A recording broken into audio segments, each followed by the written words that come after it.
Chapter 841, I Should Not Enter, See Yuanli's sword essence was far stronger than the monk had expected. Most of the golden energy he had prepared to counter Li Xunfeng was spent resisting the sword's strikes, leaving him open to the arrow that had arrived. Li Xunfeng drew his bow again, but saw that the northern master monk's body had melted like mud, his glow shifting until he became another spear-wielding monk. Yuanli furrowed his brow, but just then a devil cultivator had raced ahead of the group and was nearly on them. Clang! The black-clad devil cultivator drew his spear in a flash of black light. The weapon surged like a dragon, striking fiercely at the Buddhist cultivator. Yuanli was momentarily stunned by the devil cultivator's choice, but immediately seized the chance, raising another storm of white sword light. The spear-wielding Buddhist cultivator was clearly shocked and had no choice but to raise his spear to parry. The two spears collided midair with a thunderous boom.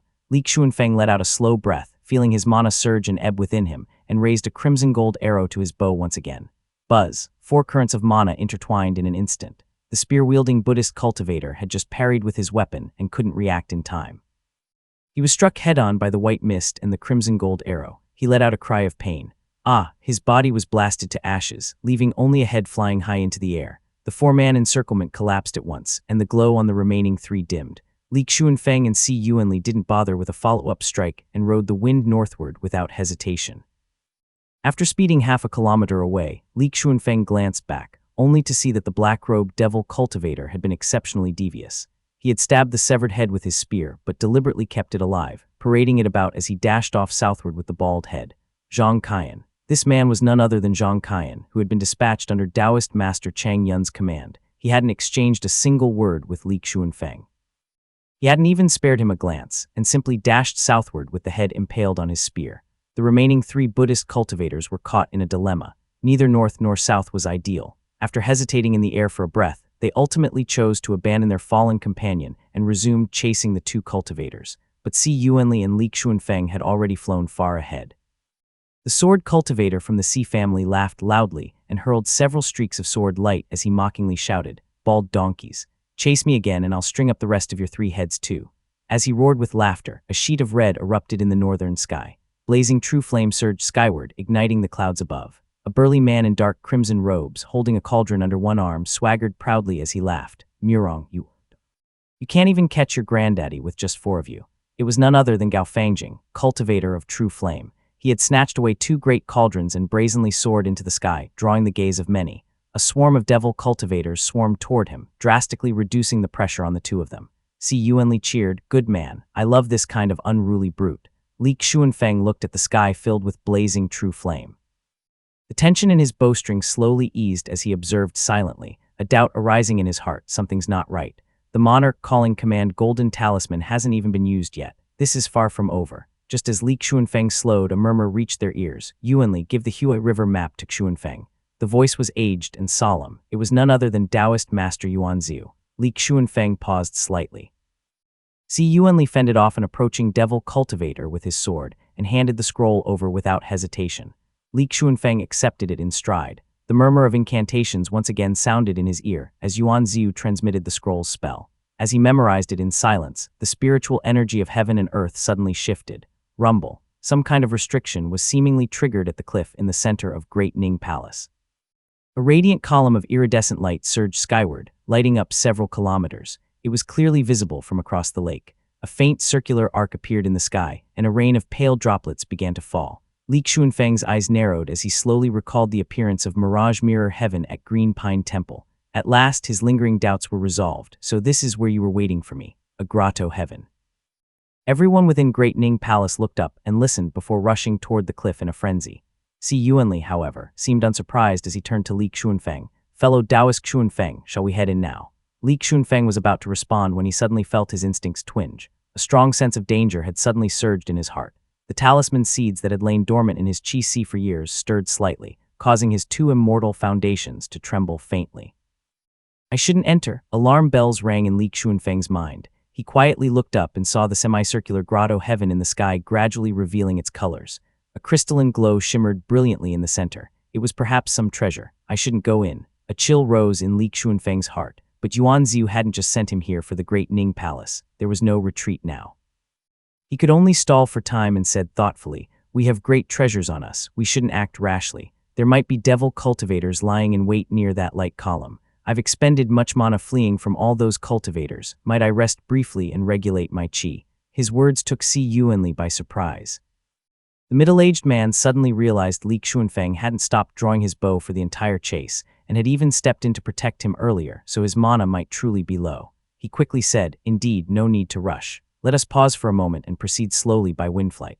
World within the mirror. Nestled among gray-black peaks, a pale moon-colored palace atop a raised platform shimmered faintly. The clouds above had scattered, releasing beams of radiant light. The light in the sky was dim, and the wisp of bright radiant Yang Imperial Union essence hung there like a sun, illuminating the great void beyond. One could faintly glimpse various Mahas and Purple Mansion Realm cultivators seated in formation around Great Ning Palace. Li Xuanfeng had been drawn into the conflict between Maha and Zaipai, which involved multiple Mahas and Purple Mansion Realm cultivators. Lu Jiangxian had been quietly watching from the side.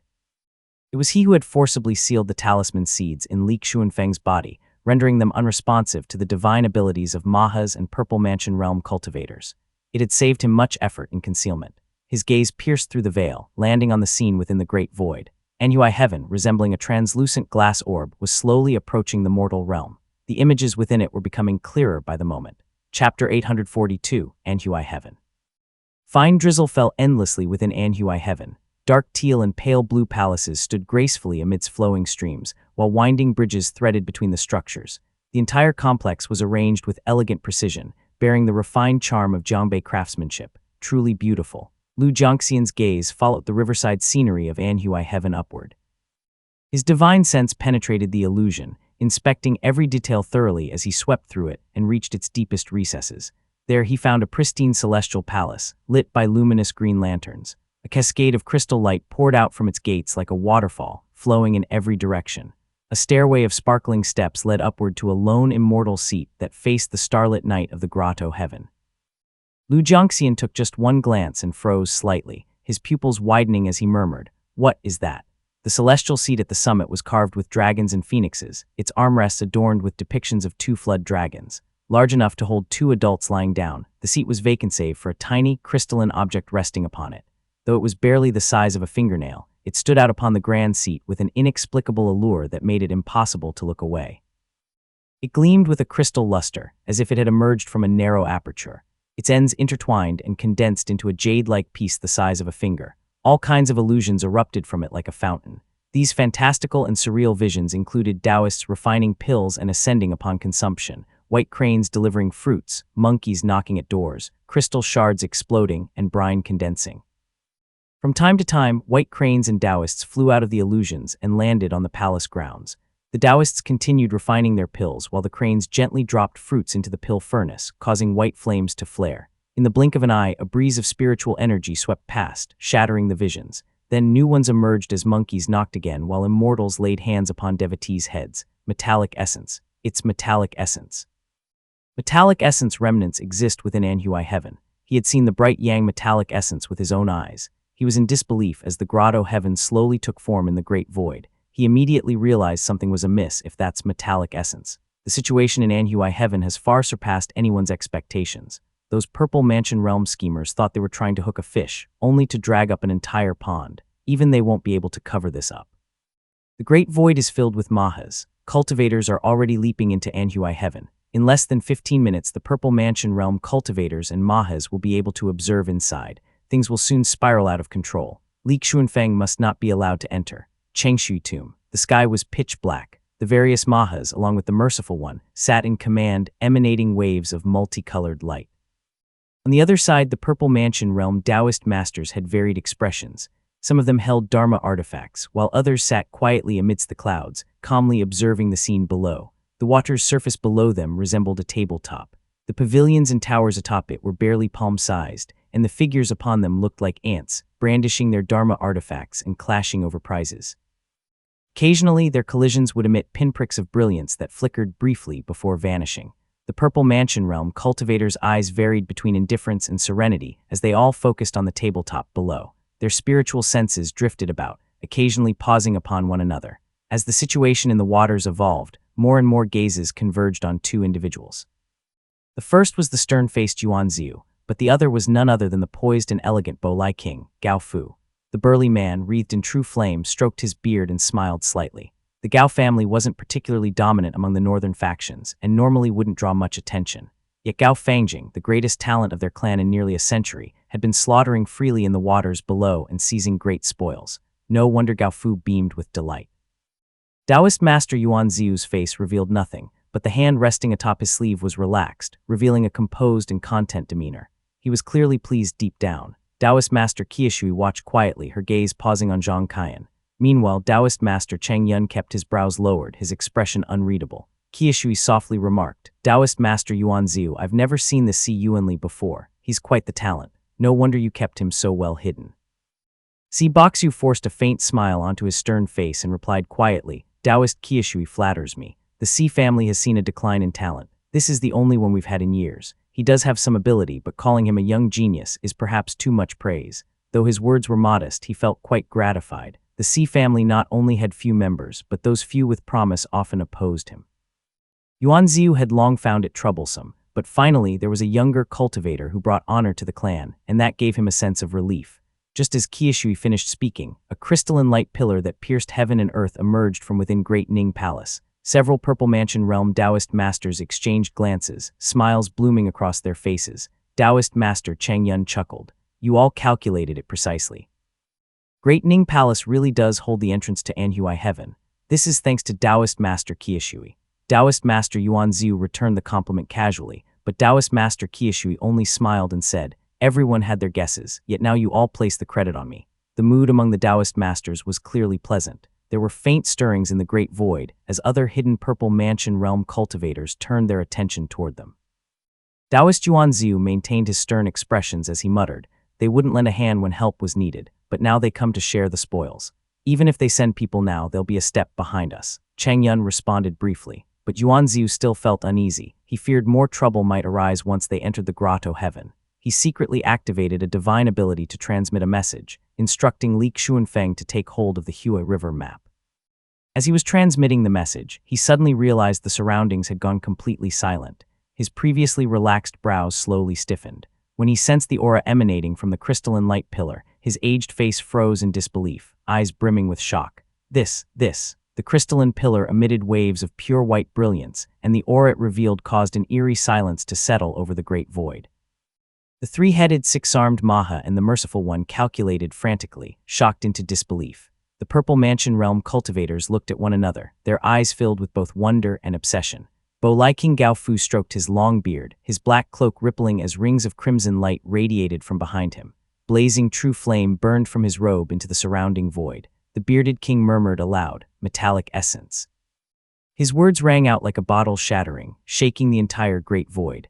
The Mahas immediately opened their eyes, the Merciful Ones rose to their feet, and all the Purple Mansion realm cultivators jolted with a resounding shout, "Metallic essence! Metallic essence!" The scene instantly exploded into a cascade of red, orange, green, and all colors imaginable.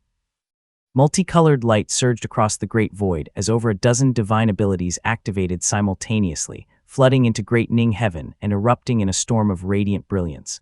All arrangements and strategies were abandoned in an instant. There was metallic essence at stake. It was worth risking one's life for, so who could still think about measured moves. The Purple Mansion realm cultivators and Mahas abandoned all restraint and, unlike their usual calculating selves, dove into the Grotto Heaven with ruthless decisiveness. "Rumble, Jinlian, you!" A furious roar rang out in the sky. A Maha revealed its true form with 3 heads and 6 arms. Its massive body filled the great void. Its golden chest was as vast as a mountain, and its eyes hung in the air like 2 suns. When it moved, golden dust scattered across the heavens. The Dharma artifacts on its arms swayed gently, shaking the mountains and wilderness of the manifested world below. Boom! The Maha descended on Great Ning Palace, pressing down with such weight that the entire celestial palace groaned under the strain. A voice rang out in shock and fury, "Stabilize the realm first. If Great Ning Palace collapses, none of us will be able to enter." The command caused only a brief pause in the air. Great Ning Palace's barrier couldn't withstand such overwhelming force. It was like snow meeting fire. It vanished in an instant. Dozens of divine hands simultaneously surged forth, forcibly keeping the celestial palace intact within the great void.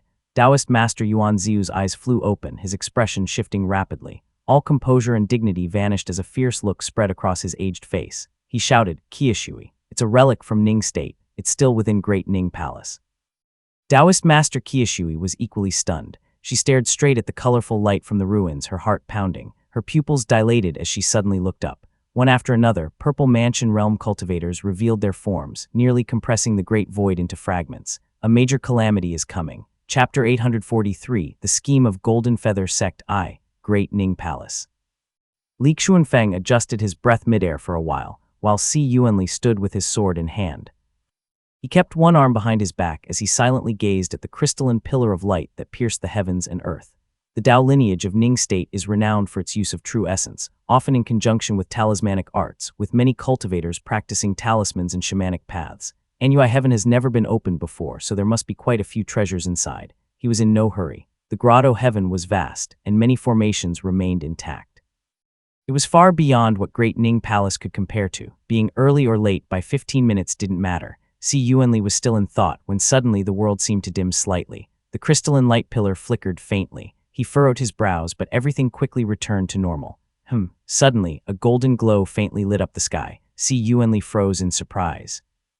Glancing down, he saw the clear lake surface rolling with waves of white mist as tiny lotus flowers burst forth and rapidly bloomed in full. As he stood dazed, endless pink lotus blossoms crowded and collided across the lake's surface. Auspicious heavenly glow rose at the horizon. Only then did Si Yuanli belatedly lift his head. The sky was now filled with boundless gold, as fine golden dust fell like sand. An enormous celestial figure was now reflected in his pupils. A majestic yet benevolent golden face filled nearly the entire sky, breaking through the clouds as if the heavens themselves had collapsed.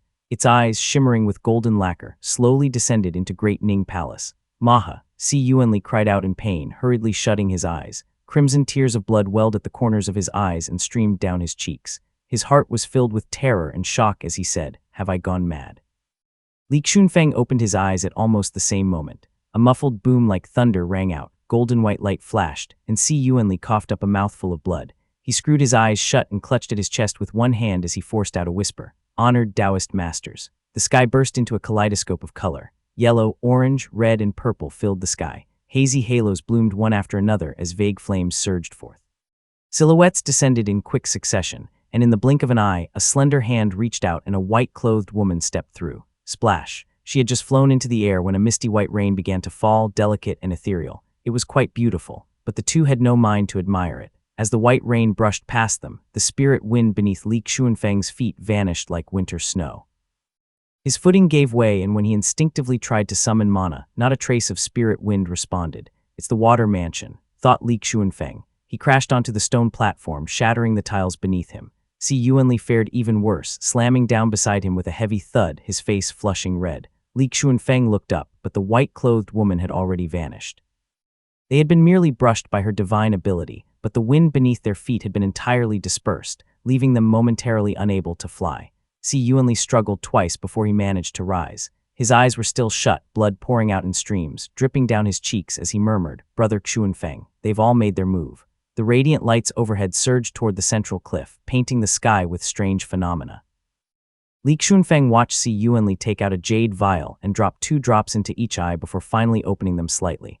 Li Xuanfeng felt the tremors underfoot and rose to his feet. There's likely going to be trouble inside Anhui Heaven. Si Yuanli chuckled twice and muttered, "Trouble. This is beyond that. We should be thankful just to be alive." He hadn't even finished speaking when another bearded immortal streaked across the sky. Torrents of true flame surged through the air, evaporating swathes of lake water and sending fiery sparks scattering. Si Yuanli was forced to shut his mouth, raise his hands, and summon mana to defend himself. His face was twisted from the heat, and his palms sizzled audibly. Even the dullest among them could now see that there was no sense in heading for Anhui Heaven anymore. They would likely be burned to ashes by true flame or have their bodies eroded by water mansion. It would be an end without a corpse or soul. As for the majority of cultivators who had already entered, they could only pray their sect's Taoist masters were inside as well. Otherwise, no one even needed to target them. Just standing in the Grotto Heaven would be enough, for not even a trace of their true soul would remain in a few moments. So this is why we weren't supposed to enter. Si Yuanli had only glimpsed a Maha unleash his full power, and been grazed by the divine abilities of a few other Taoist masters. He was already bleeding profusely and gravely injured. The flesh of both his palms were sizzling as they tried to fight the searing true flame, yet he still gritted his teeth in bitter relief. Thank goodness. Thank goodness we rested beforehand. Li Xuanfeng also endured the searing true flame with gritted teeth. Though he and Si Yuanli had narrowly escaped disaster, his expression remained grim as he asked in a deep voice, "Brother Yuanli, this is no time for relief. How do we get out of Great Ning Palace?" "Out of Great Ning Palace." Si Yuanli wiped the blood from his face and shook his head. "Without a Purple Mansion realm cultivator to receive us, you and I will die trapped in this damned place." As expected, Li Xuanfeng's heart sank. Si Yuanli lowered his voice and said, "We must hide quickly. You have the Huai River map. If things truly become dire, unfurl it. It should preserve your life." He stabbed his longsword into the ground, one palm pressed flat against the hilt. He tapped the balda with the fingers of his other hand as he intoned, "Complete Yuan escape spell, seek aid from the netherworld." The sword immediately radiated with light. The ground beneath them split open wide before Li Xuanfeng's eyes. Si Yuanli gave a slight nod and began burrowing into the earth. Li Xuanfeng let the spell art guide him. After sinking for roughly 15 minutes, they finally reached the bottom. Pitch-black stone walls appeared around him. It was an enclosed chamber no larger than a small hut, with neatly squared stone surfaces. He suddenly noticed Si Yuanli looked shorter. Upon closer inspection, he saw that Si Yuanli's lower body was still embedded in the stone. His face was pale, with a stream of mana held tightly in his chest. Boom. Li Xuanfeng immediately understood, striking the stone with his palm to extract Si Yuanli's bloodied lower body. The moment mana began circulating, the wounds on Si Yuanli's legs rapidly healed. "The spiritual energy here is unusual. It's no wonder I made a misstep." He coughed once, then laughed heartily. "Brother Xuanfeng, your caution has saved both our lives." Si Yuanli didn't suspect that Li Xuanfeng had anticipated anything. After all, the Purple Mansion realm cultivators and mahas that they saw were clearly beyond any forecast. Clearly something so catastrophic had occurred that even mighty cultivators were forced to intervene. If even Taoist masters couldn't foresee it, how could Li Xuanfeng? "You flatter me, Brother Yuanli." Li Xuanfeng watched as he took out pills to heal and replied softly, "If not for that brief delay, even had we entered the grotto heaven, you would still have been protected by your sect's Taoist master. Nothing too serious would have happened." Si Yuanli was momentarily stunned by those words. He didn't know what to think, but he replied gently, "Our sect's Taoist master may treat his own kindly, but it's always best to trouble them as little as possible."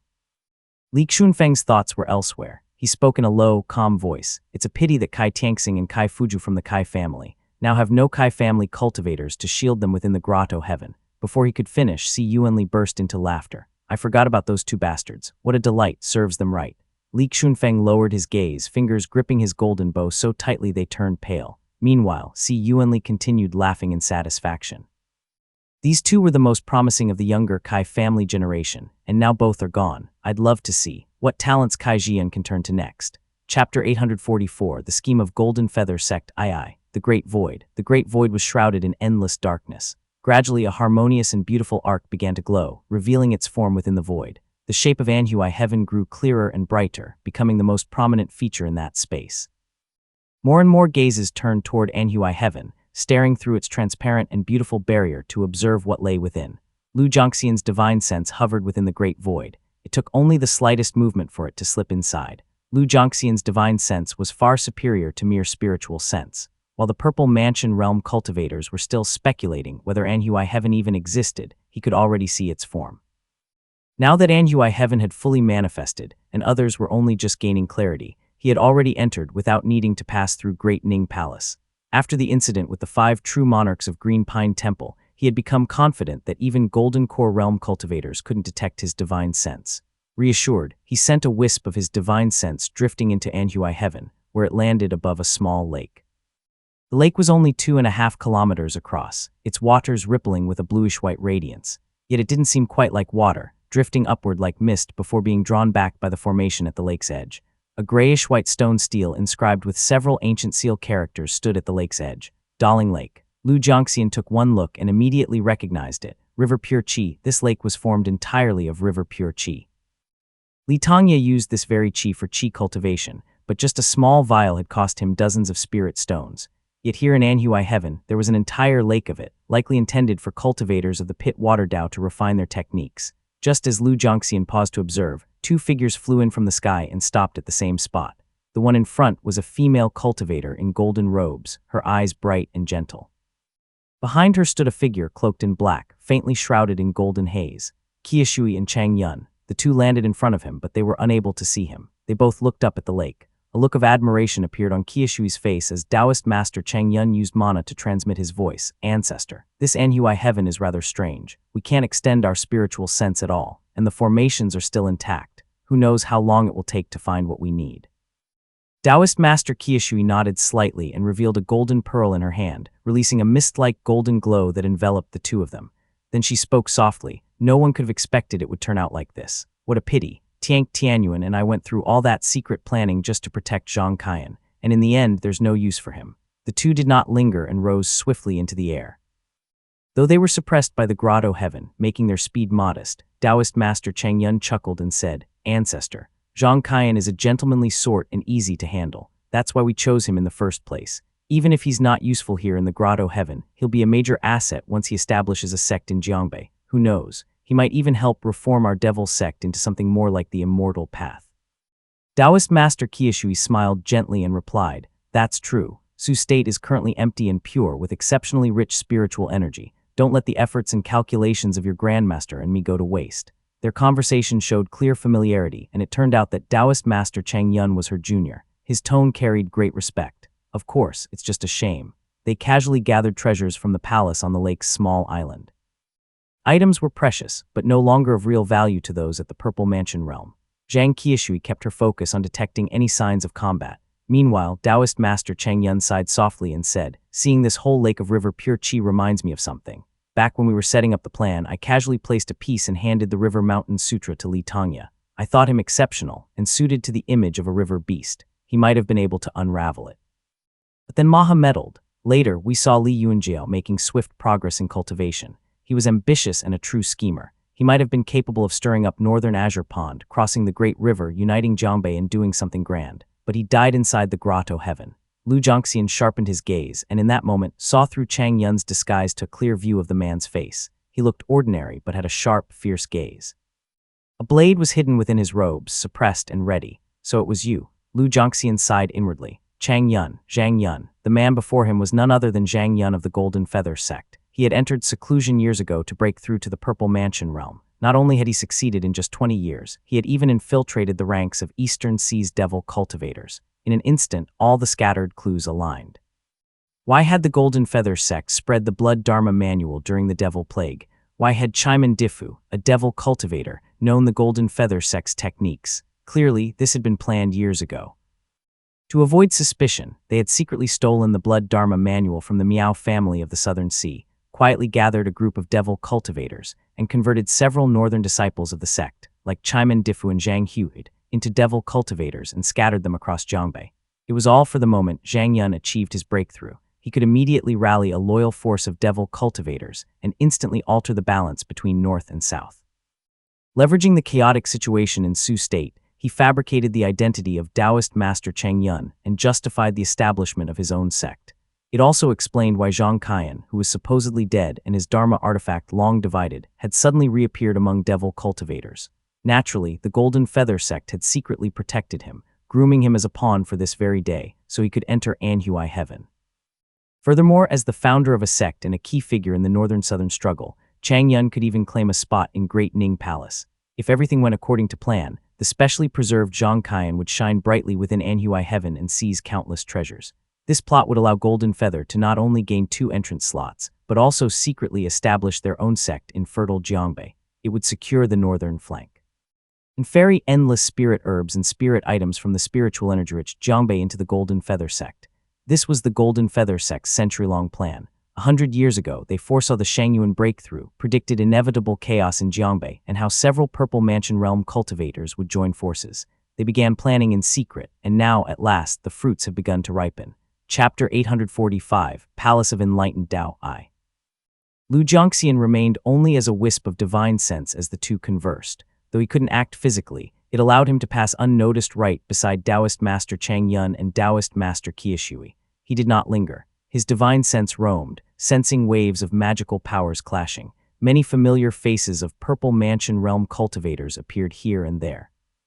These cultivators hailed from both the north and the south, but they were mainly Purple Mansion realm cultivators and those merciful ones.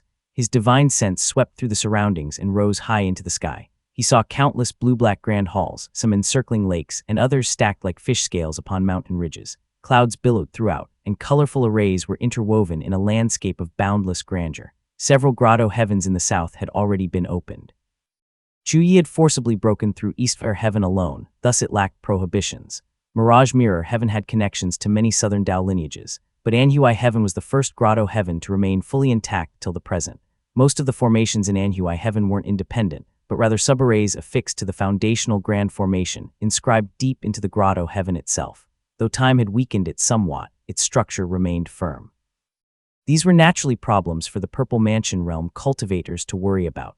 Lu Jiangxian, however, moved freely and was able to observe nearly half the entire grotto heaven. He frowned slightly and thought, Jinlian and Zhelu, where have they gone? Those Mahas were not to be underestimated. Jinlian was a Maha of 7 lifetimes, and only someone like Zaipai and Jiangnan could match her. Their movements could decide the entire balance within the grotto heaven. It was of great importance. However, even after scanning the area twice, he still couldn't find them. Growing suspicious, he sent his divine sense to linger in Anhui heaven's highest point, the Anhui Hall. The metallic essence remained safely on the celestial throne. It shimmered faintly from the fluctuation of Purple Mansion realm divine arts nearby, but it bore no sign of being touched. There was a glowing official seal emanating quiet brilliance next to the throne. 4 large characters were engraved beneath, Zhang family of Huining. Though divine sense could not move spiritual items, he had cultivated the immortal technique True Insight Profound method from Mirage Mirror Heaven. Manipulating the metallic essence would be easy. Lu Jiangxian could have entered Anhui Hall and taken the essence for himself, but it would require him to reveal his true form to take it. But how could the upper sect Mount Luoxia not be watching something like this? The southern underworld specializes in gathering metallic essence. Could they be watching from the Great Void right now? Perhaps some pact gives the Purple Mansion realm cultivators a chance to fight over it. But if I take the metallic essence like this, I'll surely die, thought Lu Jiangxian. He had never intended to take it. Instead, he continued gliding swiftly through the grotto heaven. The many formations might as well have been air as they parted before him. He soon passed over numerous celestial halls and radiant treasures, before halting in front of a tall, circular, altar-shaped hall. A radiant plaque hung above the hall, its brushstrokes flowing like dragons and phoenixes. It was clearly a Dharma artifact itself, inscribed with several ancient seal characters. Palace of Enlightened Tao. Dharma light glowed brightly inside the hall. Jade slips floated quietly on shelves, suspended and reinforced by multiple formations. Evenly spaced and neatly arranged, they stretched along a grand brown rack that extended deep into the palace. The Palace of Enlightened Tao was circular in design, rising higher toward the center, and divided into 6 tiers. The outermost ring stretched into seeming infinity, and was dotted with star-like crystalline lights that glimmered across the towering, endless brown racks. The centermost tier was only the size of an ordinary room, and had jade slips placed upon desks. 5 silver desks encircled a central cylindrical jade platform, upon which a single translucent, radiant immortal slip hovered silently. So this is it, the full legacy of Ning State's Dao lineage. All cultivation methods of Anhui Heaven gathered here. He stepped over the densely packed luminous jade slips at his feet and landed at the center. The platform beneath him was a pale gray, streaked with crystalline patterns that pulsed faintly, like breathing. Clearly some profound formation was carved into this platform, and still functioning loyally after 1,000 years, yet it hadn't detected anyone's presence. Lu Jiangxian calmly stepped inside, gazing at the immortal slip at the center. His divine sense touched it lightly, and as expected, a restriction was hidden within. The royal family of Ning State was indeed cautious. Even after laying a grand formation over the central platform, they still embedded a seal within the immortal slip itself. The restriction glowed with crystal clarity. A wisp of divine mana coiled around it, subtly connected to the altar below, and even further to the vast formation spanning the entire grotto heaven. Lu Jiangxian hesitated for a second, but ultimately refrained from forcefully probing its contents. Instead, he shifted his divine sense across the surrounding desks and began reading carefully. Fortunately, the remaining manuals were evidently for the daily cultivation of Anhui Heaven's disciples. The formations could be unlocked with enough merit or permission. A few encrypted arts were simple enough, so he easily saw through them. Purple Mansion Realm techniques. These are indeed genuine Purple Mansion Realm methods, he muttered. Lu Jiangxian frowned as he read. All 5 were based on the True Essence Tao. It was extremely high in grade and clearly part of a complete set. Their qi gathering methods were exceedingly refined, but demanded near impossible precision. It required even the buildings of Anhui Heaven to assist. At this point, there's no way to gather qi as required. I can only take them as reference. In the end, they are Purple Mansion Realm methods, after all. He speculated that the central immortal slip was likely yet another True Essence technique, Losing interest, he shifted his gaze downward to the vast array of other methods and spells below. While Lu Jiangxian quietly enjoyed the fruits of the Palace of Enlightened Tao, chaos had long erupted throughout Anhui Heaven.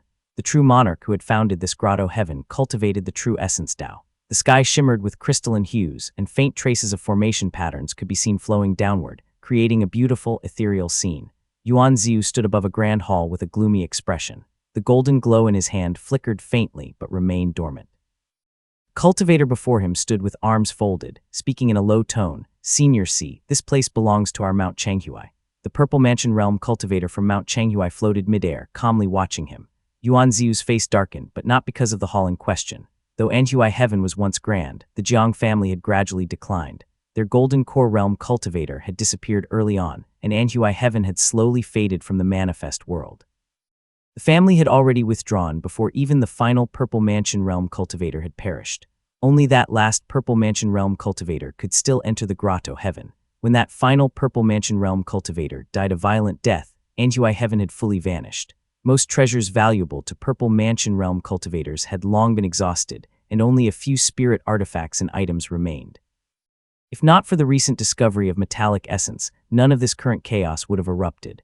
Chapter 846, Palace of Enlightened Tao, II. His dark expression wasn't due to greed for what lay within the hall. If the metallic essence truly resided there, the disturbance caused by opening it would be far beyond what Mount Changhui's Purple Mansion Realm cultivators could conceal. Finding it first wouldn't mean claiming it.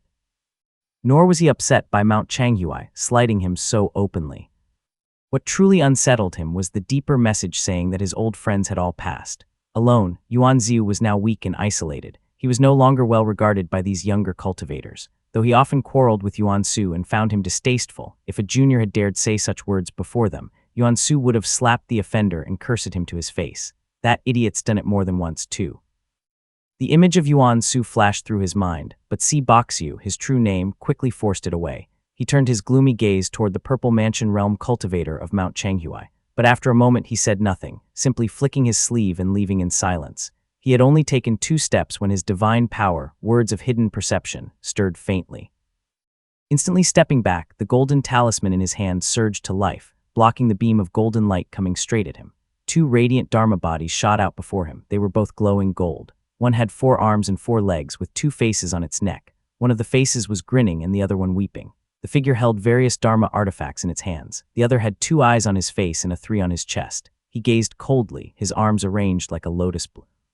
It was he who had launched the golden attack just now. Newsy, 5-eyed. Si Boxiu was already simmering with frustration, but this incident was like a spark that had lit his fuse. His eyes turned dark and countless tiny incantation symbols that were fine as sand surged like a river across his eyes. His voice overlapped with itself as he snarled, "You bald donkeys think you've got the guts for this. Who else dares? Fellow Taoist Yuan Ziu, no need to be rash."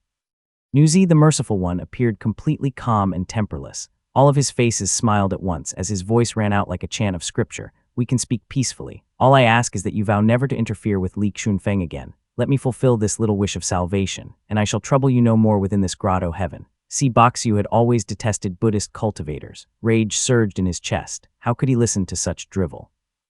His voice boomed like spring thunder. "Keep dreaming."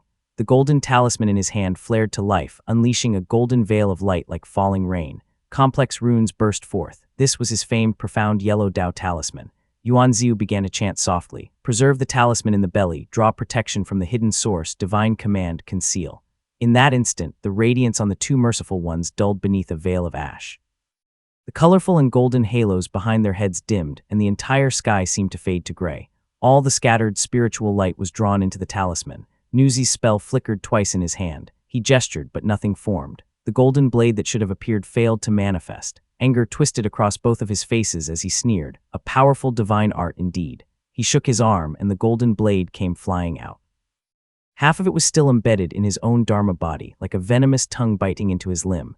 When he noticed that 5-eyed was still standing idly, he hastily transmitted a message. "5-eyed, act with me now. As long as we injure him, the effect is the same. Once it's done, that fruit is yours without question." The 5-eyed merciful one nodded deeply. The 3 eyes on his chest radiated a violet blue glow. His expression was focused and calm, but inwardly he was scheming. "I've long heard this man is a standout even among Purple Mansion Realm cultivators. His mastery of talismans often wounds people by surprise. I wonder how badly he can hurt me. Ideally, he'll injure me severely enough that I can fake near death and slip away to cultivate in seclusion. He hadn't joined this mess for some fruit. Yu Mujian had fallen at Moongaze Lake, and in his panic, he had miscalculated to the point of nearly sending himself to death. Now that a glimmer of hope appeared, he was filled with anxiety. He had made bold promises before that superior and claimed he would handle things cleanly. But on the surface, he still had to seek revenge against Li Zijun. If anyone sensed something amiss and that superior caught wind of it, he'd be done for. After much deliberation, he settled on a plan of joining forces with Nuzi. Outwardly, he acted greedy and hesitant, but inwardly he hoped Yuan Ziyu would strike him down quickly so he'd have an excuse to retreat north and lie low. Nuzi had no idea how many mental backflips the man beside him had done. But when he saw Five-Eyed truly act, he exhaled in relief and thought, thankfully, this idiot desperately needs the fruit. Looks like this will go smoothly after all. Si Boxiu was in the midst of casting a divine technique when 3 beams of violet blue light shot toward him. His expression darkened and he flipped his palm over, forming a new spell as he murmured, "He who hears the Tao, void and emptiness, beware the deviant Tao, all ends in nothingness." When he turned his palm back up, a mass of milky white qi had formed in it. The beam struck it, and Si Boxiu furrowed his brow slightly. He forced his hand to close around it and tossed the qi aside, unraveling the spell with ease. The 3 eyes on Five-Eyed Merciful One's chest blinked. He tried to replicate the spell twice, only to realize he'd already forgotten how to cast it. Both shocked and delighted, he shouted theatrically, "Nuzi, how is this man so powerful? You dare trick me into fighting him to the death over a mere spirit fruit. What logic is that?" Nuzi, having just resolved a spell himself, suddenly swelled in size. Many arms appeared across his body, each forming a different weapon. He muttered via sound transmission, "Don't play dumb, damn you. How many Purple Mansion realm cultivators from that era were ever simple? Yuansu, Yuanziu, Zaipai, and Qiushui were all titans. If he's not famous, it's only because Duanmu Qi and Donghua overshadowed him." Of course Five-Eyed knew all this. He was just playing coy, angling for more. He replied with a transmission, I'm done. This old monk refuses to fight anymore. If you want more, I'll pay you more." Naturally, Nuzi saw through him and replied coldly. Though the 2 merciful ones appeared united, they were still bargaining in secret. Si Boxiu could see right through them and sneered, "A rabble of fools." He was about to unleash another divine art when his expression suddenly froze. He looked up, studied something carefully, then abruptly withdrew his energy and placed his hands behind his back, face dark and silent. The 2 merciful ones also sensed something and raised their heads, only to see a man materialize before them. The newcomer had youthful features and wore azure robes. His sleeves fluttered as his loose long hair swayed in the wind. His eyes were pale teal, and he was surrounded by glimmering green shadows. He stood with hands behind his back, his expression calm and unhurried. He glanced over casually and spoke softly, "Uncle, it truly has been many years." Chapter 847, Immortal Threshold I, Late Stage of the Purple Mansion Realm. Yuan Ziyu's gaze lingered on the sword-wielding man before him. His attire was identical to that of Si Boxiu. It was the attire of Azure Pond Sect's first-tier Purple Mansion Realm. Yuan Su never liked wearing them, but Yuan Ziyu never took them off. Kai Buzi. Late stage of the Purple Mansion Realm, 4 divine abilities. The man did not have the usual narrow-eyed, flat-browed face of Kai family members. His features were sharper, and his eyes were larger and more striking. His cultivation was complete and forceful, emanating a fierce presence. Si Boxiu was silent at first as he calculated. Kai Buzi had just turned 300, yet his form already shimmered with layered reflections, revealing the unique balance of clarity and murkiness of pristine water. His aura was even more terrifying than Si Boxiu's own. He disappeared for decades, and shows up having crossed the purple immortal threshold as if it were nothing. A century ago, Kai Buzi was a genius of Azure Pond Sect, progressing at a frightening pace. After breaking through to the Purple Mansion realm with heavy murk, he swiftly cultivated divine abilities. He cultivated Spring's Echo and then Clear Dusk Rain in under 100 years. Kai Wei had held him in high esteem, calling him the treasure tree of the Kai family. That bastard dared to brazenly sweep up geniuses across the lands, all because he had Kai Buzi backing him. Too bad Buzi doesn't follow the old man's script. Later, Kai Buzi broke through to the mid-stage of the Purple Mansion realm. Yuan Ziyu thought he would stop there, but in the decades that followed, whether he mastered Purging Dew or Chaogui hidden form, he had somehow reached the late stage of the Purple Mansion realm. One must understand that the Shenyang Mansion stabilized once 3 divine abilities were formed in the Purple Mansion realm. The 4th divine ability was extremely difficult, so getting stuck for 100 years was common. In the Immortal Path, this was called crossing the Purple Immortal Threshold. Si Boxiu himself had been stuck at that threshold for nearly 100 years. He had only broken through to the late stage of the Purple Mansion realm after Kai Wei's death. Thus he knew full well how hard it was. The immortal threshold seemed like nothing to him. What kind of fortune did he gain in the Eastern Sea? Boxu's aged eyes were grave as he replied coldly, "Buzi, your cultivation has truly advanced." Kai Buzi, however, was all grace and ease. He lifted his sword slightly, smiling as he said, "Uncle overpraises me. Let's first deal with these 4 fools."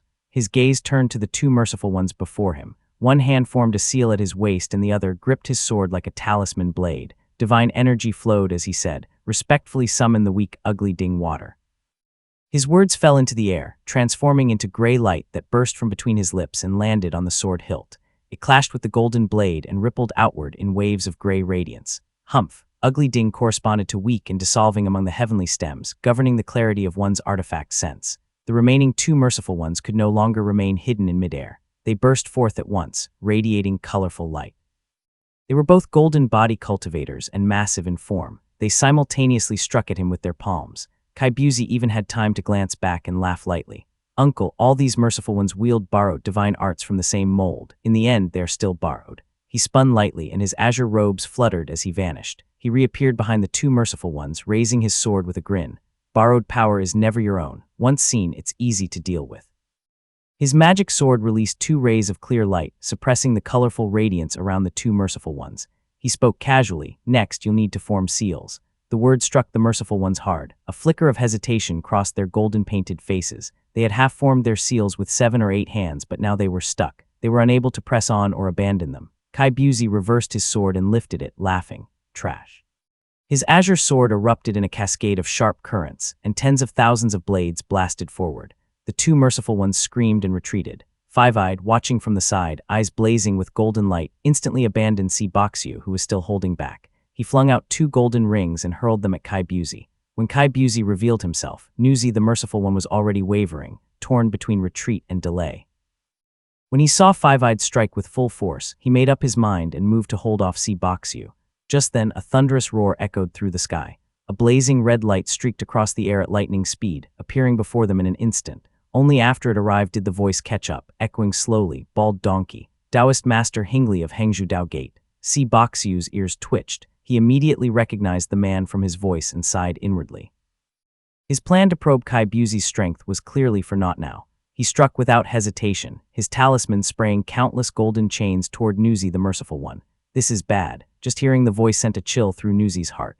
Hengzhu Dao Gate had always stood opposed to Buddhist cultivators, and Hingli was notoriously vengeful. When he saw him arrive in force, especially with 3 Purple Mansion cultivators present, Nuzi panicked like a rabbit, abandoning Five-eyed and bolting away. Who knew Five-eyed would be just as terrified, cursing inwardly, "Why is that lunatic here too? I agreed to be injured, not to die." He swept the field with spiritual sense and confirmed his fears. Nuzi had fled, and the brothers Shaik and Sheen had also vanished. He made a snap decision, stepped back, and turned into golden light soaring upward. "Bald donkey." Taoist Master Hingli roared like a ferocious tiger. He struck the golden light with a palm, making Five-eyed stagger. He said coldly, "Way of emptiness, come on then." The Buddhist cultivators all scattered in panic as Kai Buzi rode the wind back. Boxu hesitated whether to pursue Nuzi, but unlike Hingli, he bore no deep grudge against the Buddhist cultivators. He had no desire for such thankless labor. As they watched the fire-wreathed Hingli give chase, Kai Buzi landed beside Yuan Ziu and said casually, "Hingli truly loathes the Buddhist cultivators." Both men understood well. Hengzhu Dao Gate had always despised Buddhist cultivators. Years ago, when Murongzia had traveled south to seek enlightenment, he happened to seduce a direct disciple of Hengzhu Dao Gate. 3 Purple Mansion realm elders struck out in revenge but returned in defeat. It quickly became the talk of the town. Since they had grudges both old and new, it was no wonder Hingli harbored such hatred. Yuan Ziu didn't respond, instead saying sternly, "Now you're finally willing to show yourself." Kai Buzi seemed used to his tone. He stepped slightly behind, one hand holding his sword, laying its blade flat across his other palm. He kept his eyes on the sword's engravings as he said, "Uncle, I didn't come here out of greed for metallic essence." He grinned as he said softly, "First, since metallic essence was left behind in Anhui Heaven, it means that the Purple Mansion realm cultivator must have died suddenly. Besides the essence everyone wants, who knows what ancient spirit artifacts might be inside? I figured I'd stop by for a look. Second, as you know, our sect only has 2 Purple Mansion realm techniques. Even counting the Ning family's Pristine Spring Profound Cave Sutra, that's only 3. The remaining 2 are truly hard to find, so I hope to check here." There was indeed merit to the idea of finding techniques in Anhui Heaven. Though the Zhang family had brought out many copies, most originals were still kept safest within the Grotto Heaven. Since that Purple Mansion realm cultivator had seemingly died suddenly, many techniques might remain untouched, so there really could be one aligned with the pristine water. Yuan Ziyu heard his words, but his mind was struck by the hidden implication. His heart thundered and disbelief flickered in his eyes. He muttered, "I see, so you cultivated all 4 DAOs on your own." Naturally. Kai Buzi smiled gently as he lowered his gaze. "I may lack in other areas, but I have plenty of ambition. True monarch Shang Yuan cultivated by his own nature and became a true monarch. I tried to learn from him and I've made some progress." Yuan Ziyu's heart was tangled. Hands clasped behind his back, he said nothing, thinking of his senior brother Yuan Su. Yuan Su had never asked the Kai family for a single technique, even unto death. After a few moments, he finally responded, "To acquire Purple Mansion realm techniques on your own, that's something at least." Kai Buzi smiled and simply replied, "Uncle, you flatter me." Chapter 848, Immortal Threshold II. Dense formation patterns in the sky gradually lit up as they conversed and flew northward. 3 pitch-black fissures appeared. The entire formation shuddered slightly, but with no one controlling it, it could only resist through its built-in instructions. Countless golden eyes lit up within the darkness. Then came innumerable massive hands that started to pull at the edges. A golden Dharma body strained with all its might to push inward, producing thunderous collision sounds. Boom. Taoist Master Kai Buzi studied the scene carefully, then turned and said, "I was wondering why Maha hadn't acted yet. Turns out this immortal Dao formation sensed him and kept him sealed outside for more than 15 minutes.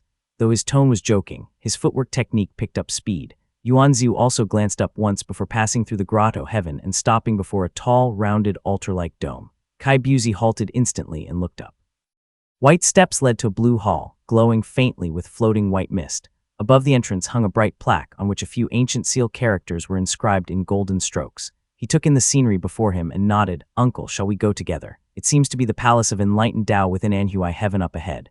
Yuan Ziyu looked up at the formation. No one had entered yet. He wasn't very interested in cultivation techniques but did want to examine the spell arts. While nothing passed down by a true monarch would be kept here, it would still be worth studying for a Purple Mansion realm cultivator. He nodded and said, "Lead the way." Buzi smiled slightly and replied, "I understand formations a little, but I can't compare to Uncle's formation-breaking talisman techniques. Your skills were already famed across UA state back when you cultivated at Moongaze Lake. I rarely got to witness them myself. Now I finally get to see it for real." The great river surged with mighty waves, flowing from the west into Lake Xian, dividing the land into north and south. The spray was so white and crystal clear that the whole scene was breathtakingly beautiful. Cultivators moved about the riverbank. A beam of bright light descended from the south, stopping at the formation along the shore. A young cultivator emerged, standing on radiant light under his feet that drew many stares. Li Ziming had stayed here for several months and was growing familiar with the place.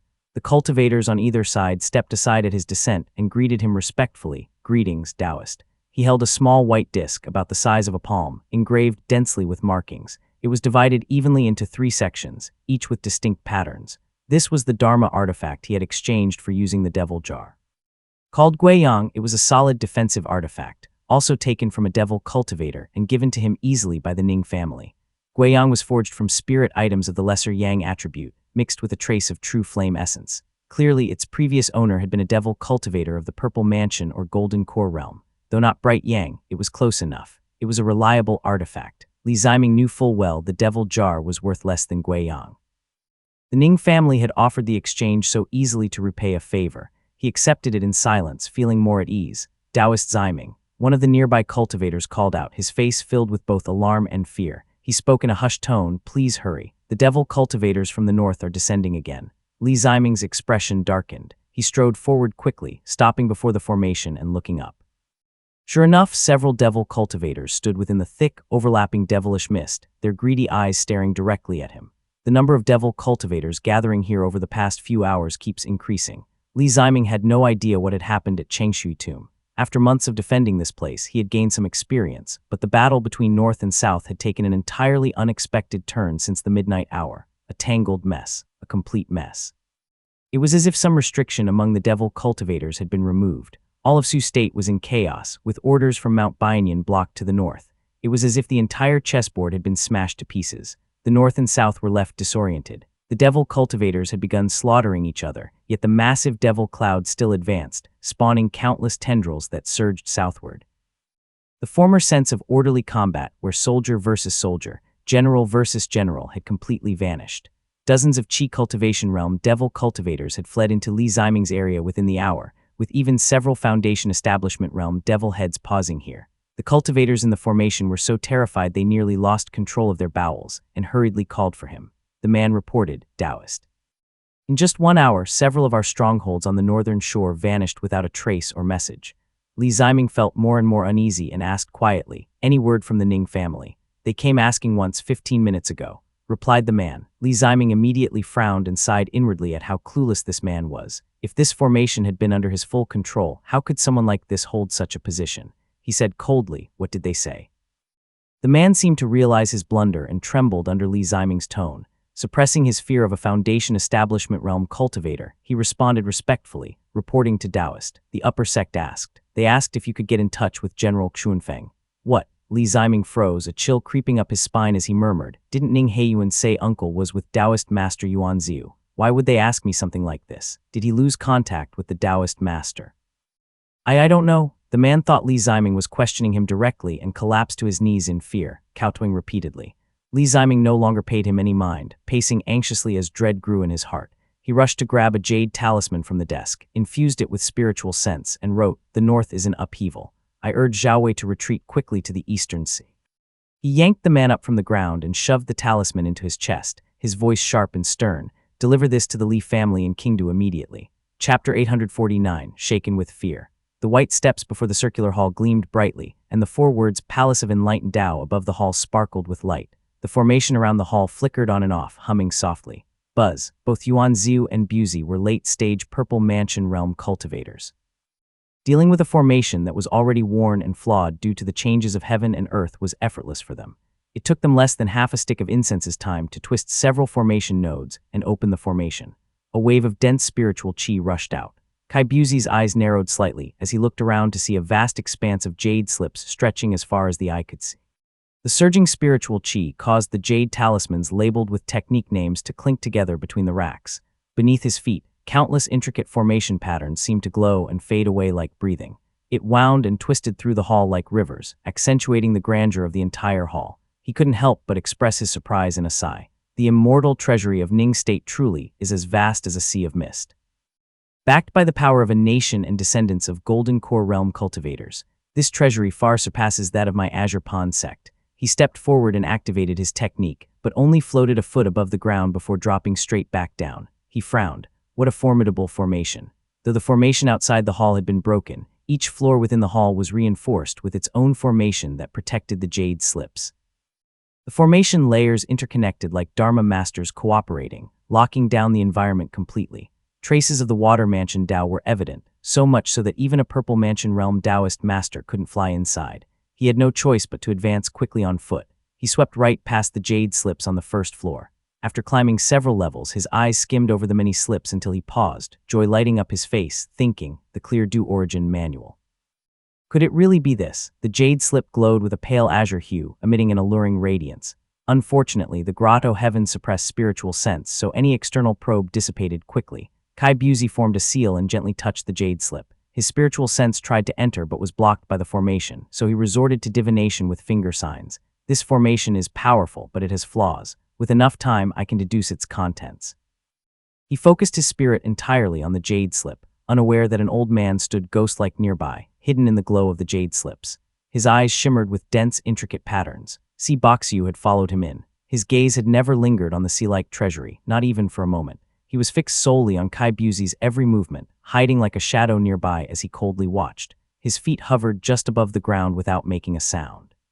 Spiritual sense was suppressed in this grotto heaven, making it hard to perceive one's surroundings. Si Boxiu took advantage of the opportunity to inch closer, his old face filled with suspicion and gloom. He remained hidden in the shadows, his eyes glowing with countless tiny golden runes due to the full exertion of his divine ability. His aged lips trembled slightly. The spell condensed at the tip of his tongue, but remained unspoken. As Kai Buzi became increasingly engrossed in deciphering the jade slip, joy appearing on his face, his guard dropped to the lowest point. Suddenly, Si Boxiu stepped forward, golden light erupted from his lips, and he let out a thunderous, explosive voice, Kai Wei. This was a divine sound technique that was terrifying in its force. Had the target been an ordinary Qi cultivation realm cultivator or someone in the embryonic breathing realm, they would have been instantly reduced to ashes. The golden shockwave rippled from his lips, but when it struck Kai Busey, it passed over him like a gentle breeze, doing nothing more than ruffling the green-robed man's garments. He tilted his head and responded, "Uncle, you've mistaken me for someone else." The golden runes in Si Boxu's eyes seemed about to burst forth as they condensed tightly within his pupils. He paid no mind to the reply as his divine sense was verifying something. Dharma light flowed between Si Boxu and Kai Busey. The two faced off in silence, the hall bathed in radiance. Si Boxu muttered in a low chant-like tone, "Li Zhongquan, Kan Zuyu, Ning Tiaxeo, Zio Xianyu." He recited the names one by one, eyes fixed intently on Kai Busey, watching for any change in expression. Only after finishing the list did he finally wave his sleeve and return to a composed demeanor. "I'm only concerned for your safety, Busey. Don't hold it against me." "Thank you, Uncle." Kai Busey's smile remained gentle throughout the entire event. Si Boxu nodded slightly and finally turned to leave, going off to browse the techniques in the hall that interested him. Kai Busey watched him go, then turned his gaze back to the jade slip in his hand. A flick of his fingers formed spell seals, and the formation light on the slip began to gradually dissolve. Everything that had just happened seemed not to weigh on his mind at all. He showed a trace of delight as he read carefully, then frowned and gently placed the jade slip back on the desk, murmuring, "Another one that only goes up to Foundation Establishment realm. Could this divine ability have been made forbidden by some family? What a nuisance." He exhaled deeply. The formation before him flickered between light and shadow, causing a slight sense of dizziness. "Uncle." Just as he stepped onto the high platform, he saw Si Boxu holding a jade slip and reading intently. Kai Busey took a step forward and called out to him twice, but his expression suddenly froze. Si Boxu stood frozen like a statue before him. Spiritual qi shimmered within the Dharma light like mist and smoke, yet Si Boxu seemed paralyzed. "Uncle." Kai Busey's calm smile finally vanished, replaced by a creeping dread. He stiffly twisted his neck, eyes scanning the formation patterns on the platform beneath his feet. The patterns, which had once glowed faintly along the flow of spiritual qi like a beautiful river, were now frozen in place. The entire hall seemed to hold its breath in terror. Even the clinking of jade talismans had ceased. Everything stood in utter silence. A great terror engulfed his soul. Every divine ability within him ceased functioning. Kai Busey stood as helpless as a mortal, slowly looking around, until he saw a figure quietly seated atop the beam that was glittering like stars. The man sat neither too close nor too far, yet all the hall's radiance gathered around him, trembling with fear. Kai Busey's gaze traced the hem of his snow-white robe, patterned with suns and moons, slowly upward. The ancient-style garment was dignified and austere, its patterns dazzling to the eyes. Multicolored lights circled his body, swiftly turning into white clouds that manifested the myriad faces of humanity: joy, sorrow, laughter, weeping. The entire formation above trembled, as if it would ascend with this immortal and vanish into some celestial capital of white jade. Kai Busey's gaze dared not rise past the robe's hem. The immense fear within him surged like a tide. His thoughts roared with terror. Who is it? The one from Luoxia, or Ning State's golden core? Has that true monarch not died? Struggling to compose himself, he slowly knelt to the floor. His voice was hoarse as he said, "This humble cultivator is fortunate to witness such immortal presence. May I know which exalted being I face?" The immortal's voice was light and cold. It drifted gently down like a whisper from the heavens, sending a tremor through all his limbs. "Weren't you always longing to meet me?" Chapter 850, Bestowal of the Method I.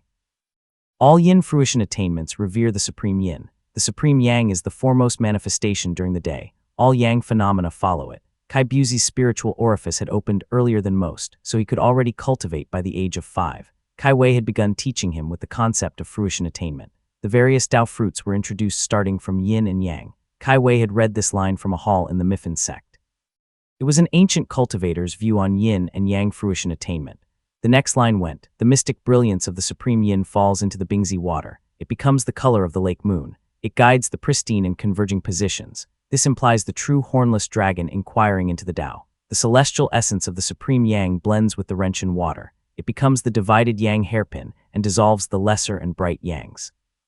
This is the alternation of fullness and waning. This is the division of Kua." When Kai Wei read that passage, no emotion had crossed his face. Only later did Kai Busey realize that Kai Wei had used this line to justify consuming Li Qijing. Putting aside the differing terminology for spirit items among Tao lineages, it was clear that the Lake Moon Autumn could guide pristine and converging.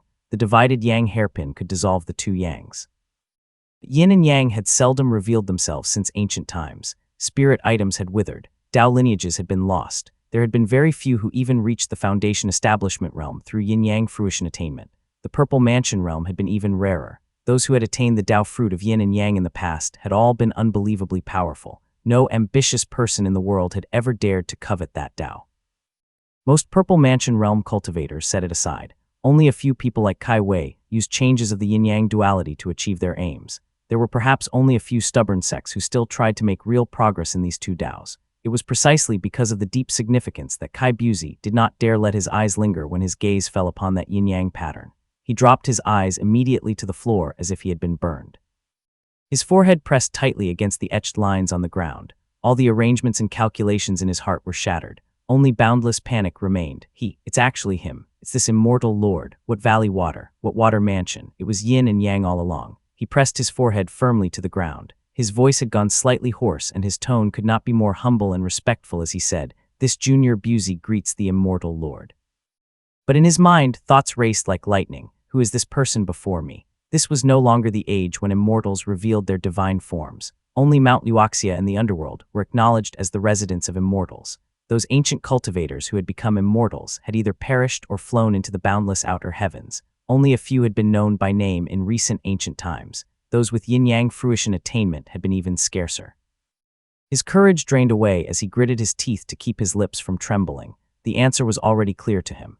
Ying's. Kai Buzi had made countless calculations, but he had never once imagined that the Li family was backed by this immortal. Who was Ying's? He was the master of Green Pine Temple, a great cultivator who practiced both yin and yang. He had also attained the Tao fruit of Supreme Yang. The lesser Yang devil monarch Kui Li had been unbelievably powerful back then. Ying's first sent someone to read a celestial edict in front of Chuobuk Xuenten, and only then did he act to capture Kui Li. True monarch Chuobuk Xuenten of Tiancheng had not even dared speak a word. Kui Li had been split into three, and each part was no weaker than an ordinary golden core realm. This alone showed how terrifying the devil monarch had been in his prime. Kai Buzi was shaken to his core. For a moment, he did not know what to do. Pristine Water had personally come and stood humbly to the side, performing the disciples' salute and addressing this figure as master or martial uncle. He knelt obediently, staring at the frozen pattern on the ground. He could only squeeze out a sentence after taking several breaths. This junior is deeply grateful to witness the immortal countenance. I had only wished to receive the immortal's decree and serve with all my strength. I did not expect to trouble your divine presence. I am overwhelmed with both fear and honor. Kai Buzi was fairly cogent, and his tone was humble and respectful. He never thought that lowering himself was disgraceful in any way. This person before him had attained a Tao fruit. Even now, traces of his legacy could be found in formations, spells, pill forging, artifact refinement, and yin-yang transitions. What harm was there in speaking a few words in a soft tone? I only fear I am not humble. If Kai Buzi had been born 1,000 years earlier, before the changes of heaven and when the heavenly order was still intact, even claiming to have spoken with Ying's would be considered a brag and met with laughter. Now he simply submitted himself honestly without even the slightest hidden intention. The immortal above leaned silently forward, then spoke. "This lord did not pass through this place for you. It is a tangle of fate. You came seeking me on your own." Kai Buzi responded meekly. Lu Zhongxian's divine sense had already connected with him and could naturally read his thoughts with perfect clarity. He had always admired power and never hesitated to use underhanded means. He had little respect for Pristine Water. That true monarch withheld knowledge and passed down incomplete and confusing methods. He lacked the grandeur befitting a true monarch and stood in Kai Buzi's path. Naturally, Kai Buzi came to resent him. Kai Buzi knew with near certainty that this ancient immortal could perceive his every thought. He was extremely calculating and had immense self-control. He deliberately filled his heart with admiration to the point that even he believed it. Lu Zhongxian simply examined the fullness of his emotions and remained silent for a long moment. He certainly did not believe that the Kai Buzi before him had any way of deceiving him. Good, truly a ruthless one. Kai Buzi was still kneeling. He did not even dare lift his head, let alone try to guess the immortal's mood. Then he heard the immortal pause, followed by a statement that made his mind reel. "Dangjiang, come out and face me." What? It felt as though 10,000 great bells rang in Kai Buzi's head. The heavy sound echoed again and again in his mind. The disbelief only flickered for a brief moment before he felt everything recede, vanishing into endless silence.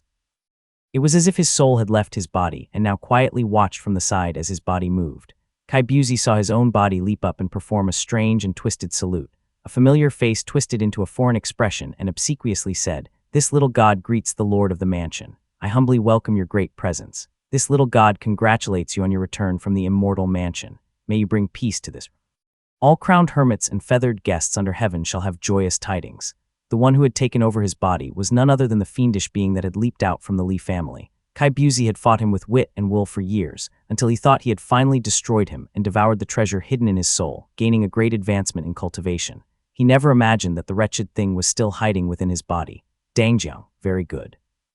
You really managed to fool everyone. Kai Busey's anger flared for a moment but was quickly swept away by his rationality. He forced himself to ignore it. Even though it felt like his soul had left his body, he still maintained his respectful thoughts, silently watching the fiend control his body and babble on. Lu Jiangxian had no intention of speaking further with Dangjiang. He silenced the immortal official of the water mansion with a thought and spoke softly. I was in secluded cultivation that day and not within the mansion, yet you used our link to escape. At this point he paused, as if addressing another person. It ended up saving your life. Kai Busey shuddered involuntarily. Of course he understood the immortal was speaking to him. A wave of dread rose in his heart, so it's true. When I searched that young cultivator's memory, I triggered something and nearly got myself killed.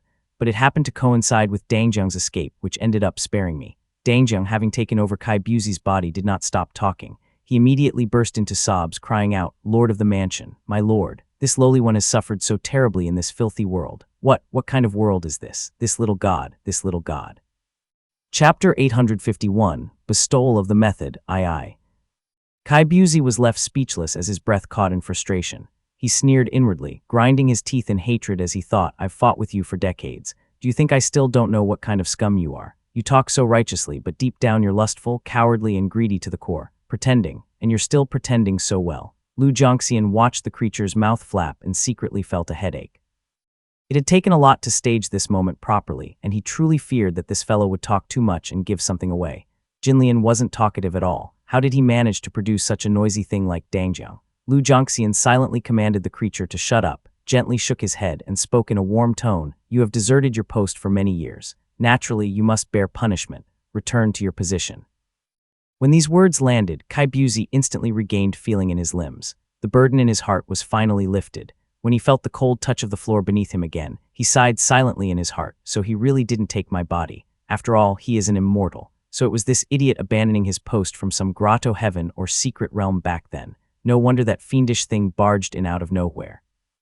He had originally thought that Dangjiang had been sent by some true monarch to seize his body. That was why he had gone to Zongquan Island and taken the risk to speak all those words. Now that he had finally pieced together the full chain of events, he felt a trace of envy in his heart. This fool really has foolish fortune.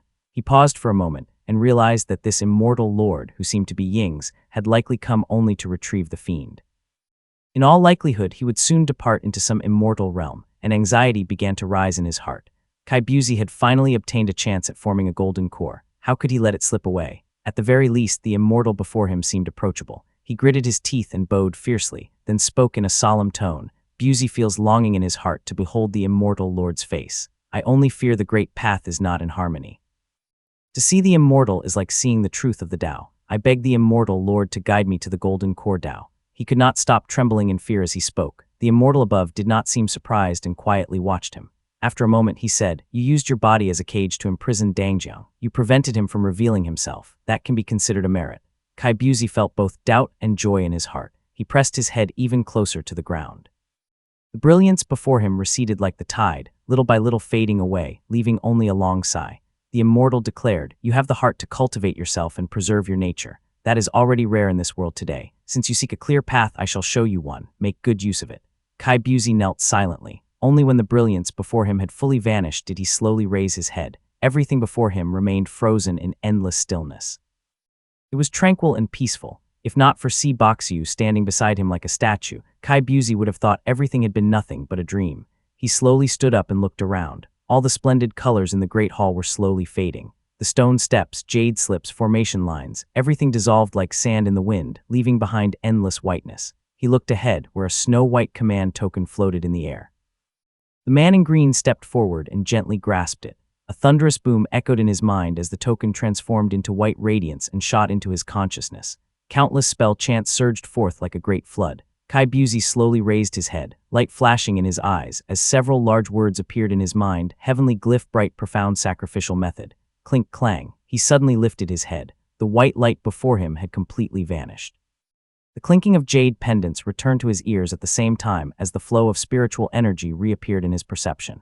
Kai Busey still held the green jade slip, cool and smooth to the touch. The glow of the formation lit up his green robe, revealing intricate patterns. He heard the aged voice of Si Boxu behind him. Any gains? Not enough. Kai Busey smoothly and naturally lifted his head. A look of helplessness appeared on his face as he slightly shook his head and frowned.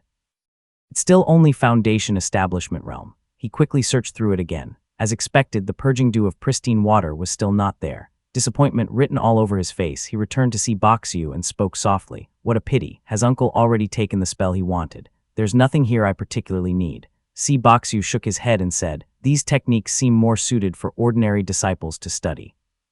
What I'm looking for is a more profound kind of sigil and formation art. While there are some interesting things here, there's still not enough. A more profound kind of sigil and formation art. Kai Busey's expression remained natural. There was no trace of the events just moments ago. He smiled and said, then we'll have to head to Moonlight Origin Mansion. Wouldn't dare say for sure. Si Boxu's mouth twitched slightly as he silently shook his.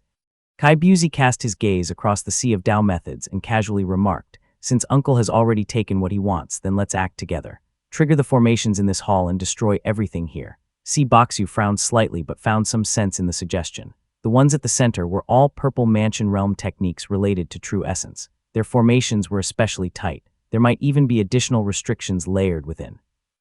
It would take at least an hour to break one open. Since none of it was essential to either of them, and time was precious within a grotto heaven, spending an hour just to extract one technique was not worth it, but leaving it for others to take was even more unacceptable. Si Boxu activated the profound yellow Dao talisman and placed it onto the center of the formation, speaking softly, stay back for now. Breaking this great formation isn't easy, but triggering its self-destruction is much simpler.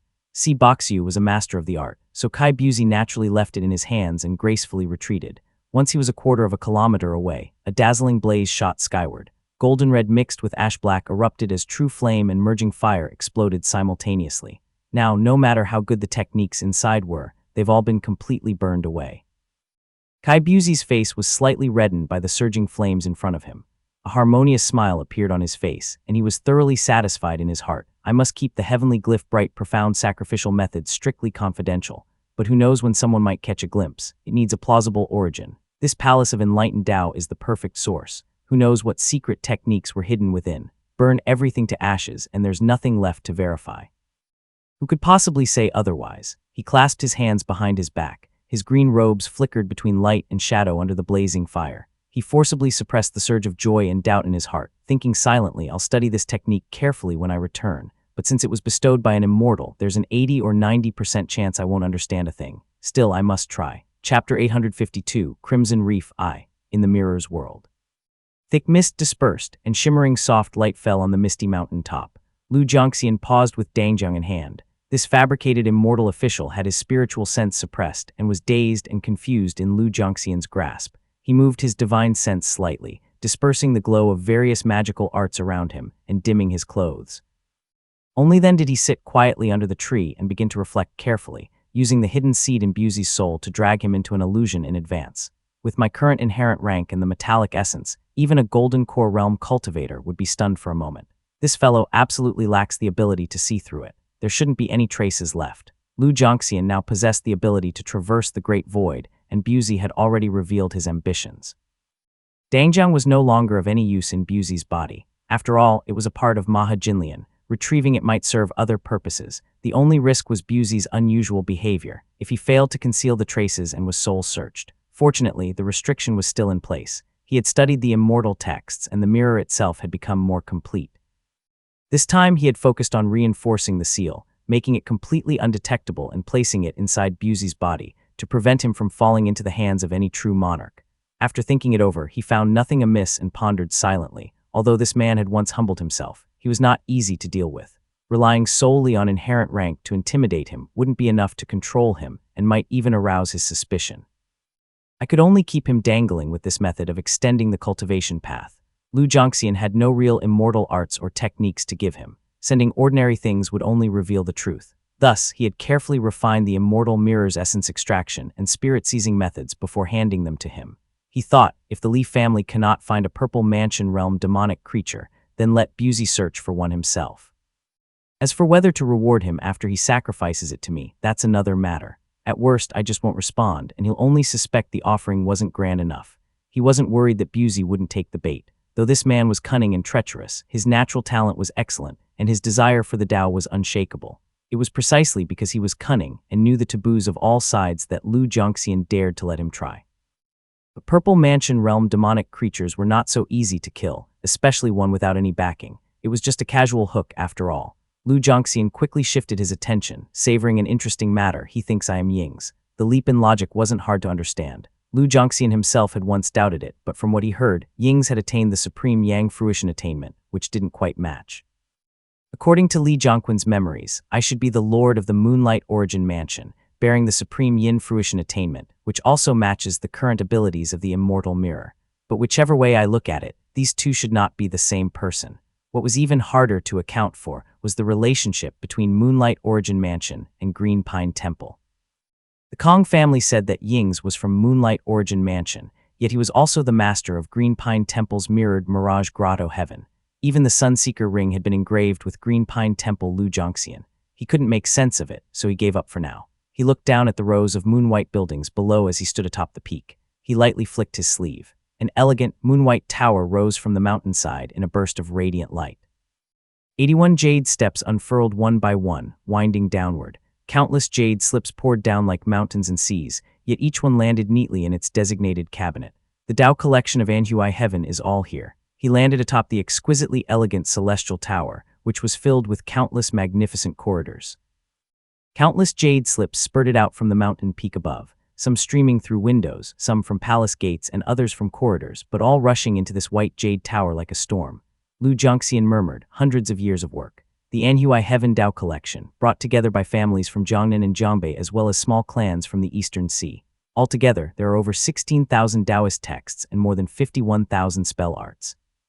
He stood in front of the white jade tower and flipped his hand over. Several colored immortal slips appeared at once. There are 12 Purple Mansion Realm cultivation methods, 1 Leaf Fire, 1 Whole Pill, 2 Purple Essence, 1 Bright Yang, 1 Jade True, 1 Azure Manifestation, and 5 True Essence. With the exception of Bright Yang, Jade True, and Azure Manifestation, the rest all came from the Anhui Heaven Tao collection. The Palace of Enlightened Tao might not have held all the cultivation methods of Ning State, since some might have been moved earlier, but the sheer number was still astonishing. Lu Jiangxian threw them into the tower, then suddenly paused, beckoning. 6 of them were the Yuan family's Yanyang Temple Tao lineage, also an extremely ancient immortal art. Lu Jiangxian read through them carefully and gradually realized something was wrong.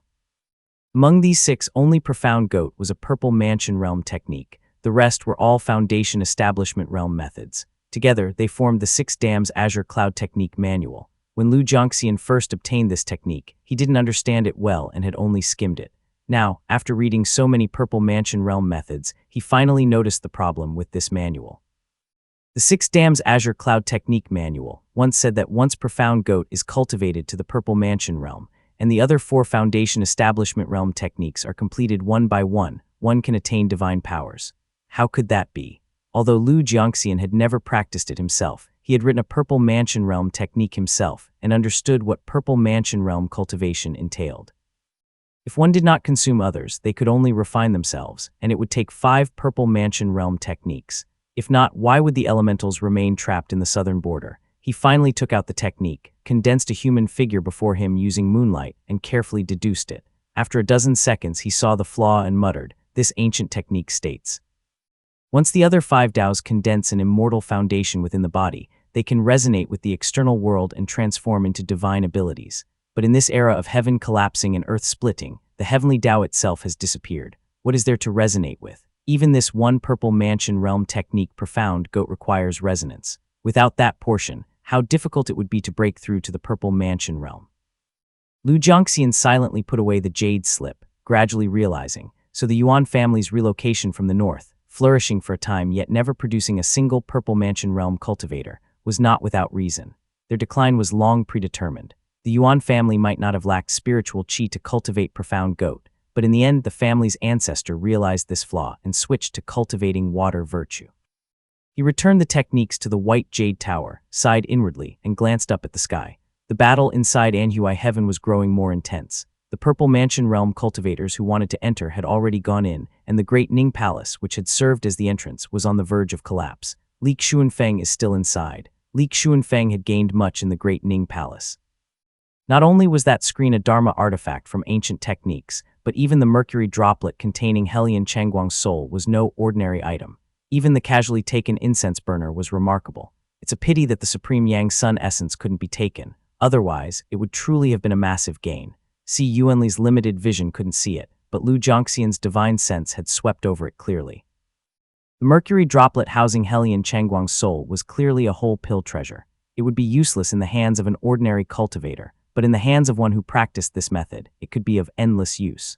In the Anhui Heaven Dao collection, there is a 6th grade whole pill text called the Haoshu Golden Book. I could bestow this book while waiting for the bright Yang cultivation to succeed. The whole pill is famous for its marvelous transformations and has great uses. He organized the techniques, then leaped out again, stopping in the great void.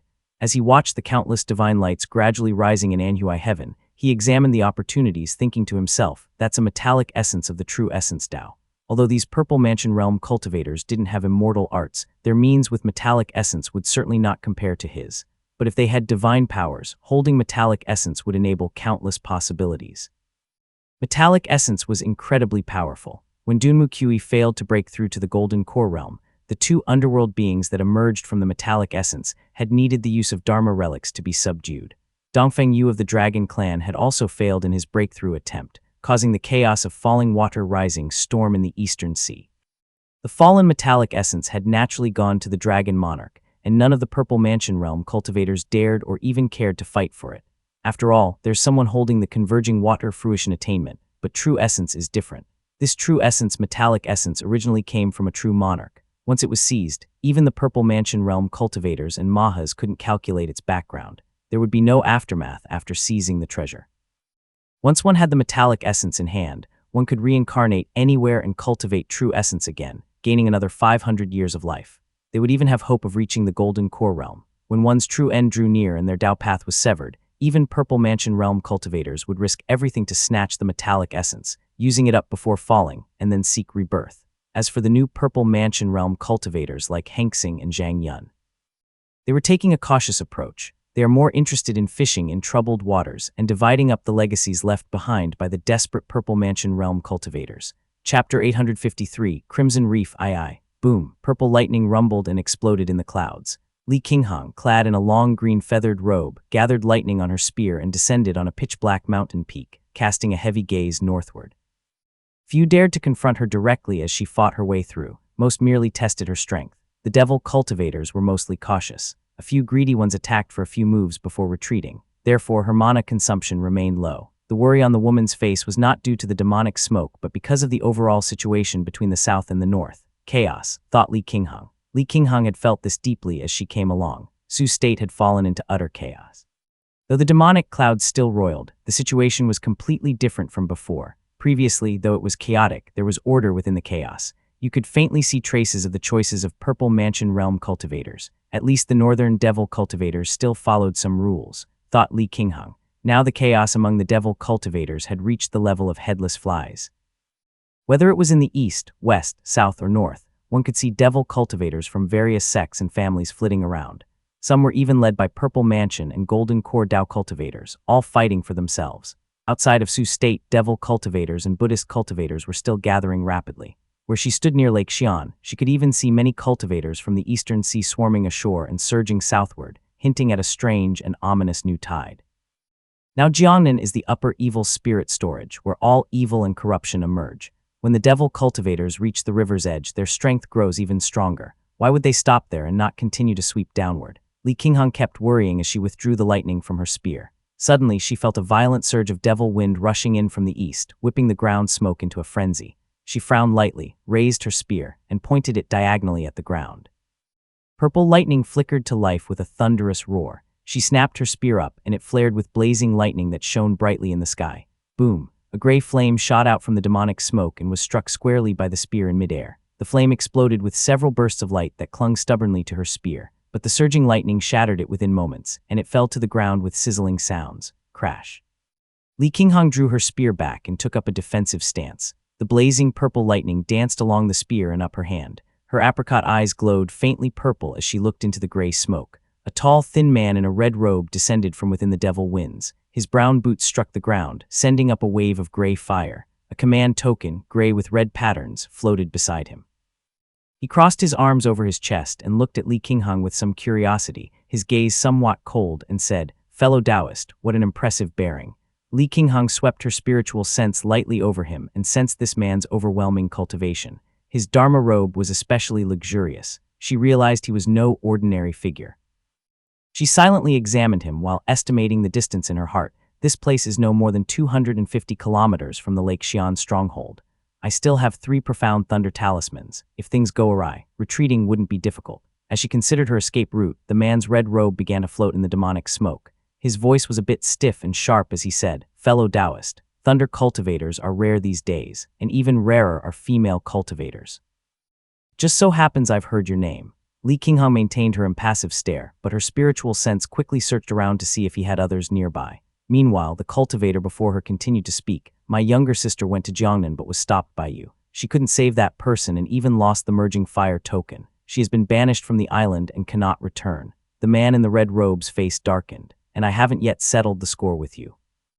Li Qinghang immediately understood he came with ill intent. She spun her spear with a flourish and laughed lightly. "Oh, so that foolish woman is your sister. No wonder she had such an aggressive air. She was so arrogant, trying to seize my sword and kill my family. Granting her 1 profound thunder was already merciful." It was clear that he was Guo Hongyao's elder brother, the one who had come for Su Zhao back then. Li Qinghang instantly understood that he was no friend.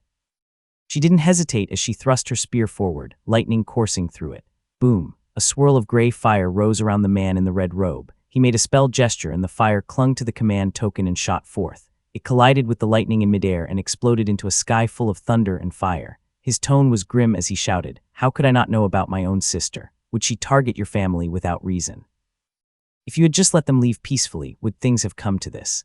Li Qinghang danced with the lightning, smothering the rushing gray fire. Her black hair floated lightly in the wind. She couldn't be bothered to argue and only replied coldly, "What's the point of talking now? I'd like to see the might of the crimson reef merging fire." Bright purple light gathered on her feathered robe. The man in the red robe laughed out of sheer rage. He pressed 2 fingers together and the command token leapt up, sending out a stream of gray fire that twisted the air as it burned.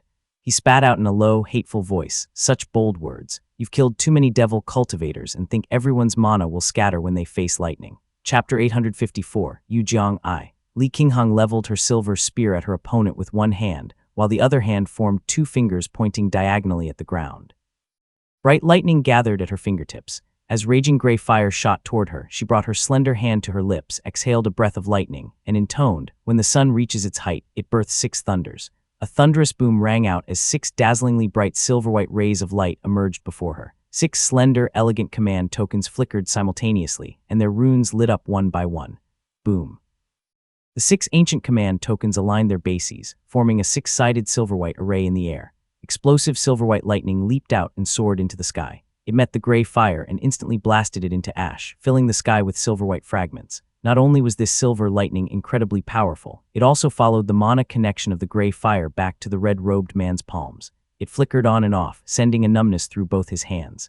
The red-robed man's expression changed dramatically. He hurriedly shook off the spell art in his hands, dropping a clump of gray fire that gleamed with silver light as it shuddered and contracted in the air. Boom! The gray fire, no longer under his control, hit the ground like thunder and exploded, sending gray dust flying everywhere. It fell like rain. He stared at the 6 Dharma artifacts as if he'd seen a ghost. Although Crimson Reef Island's east and west sides were at odds and Guo Hongjian had suffered because of it, the merging fire command token he held had been granted by the island itself and was considered excellent among Foundation Establishment realm cultivators. But now when his opponent produced 6 command tokens of similar, if not higher, quality, Guo Hongjian was at a loss for words.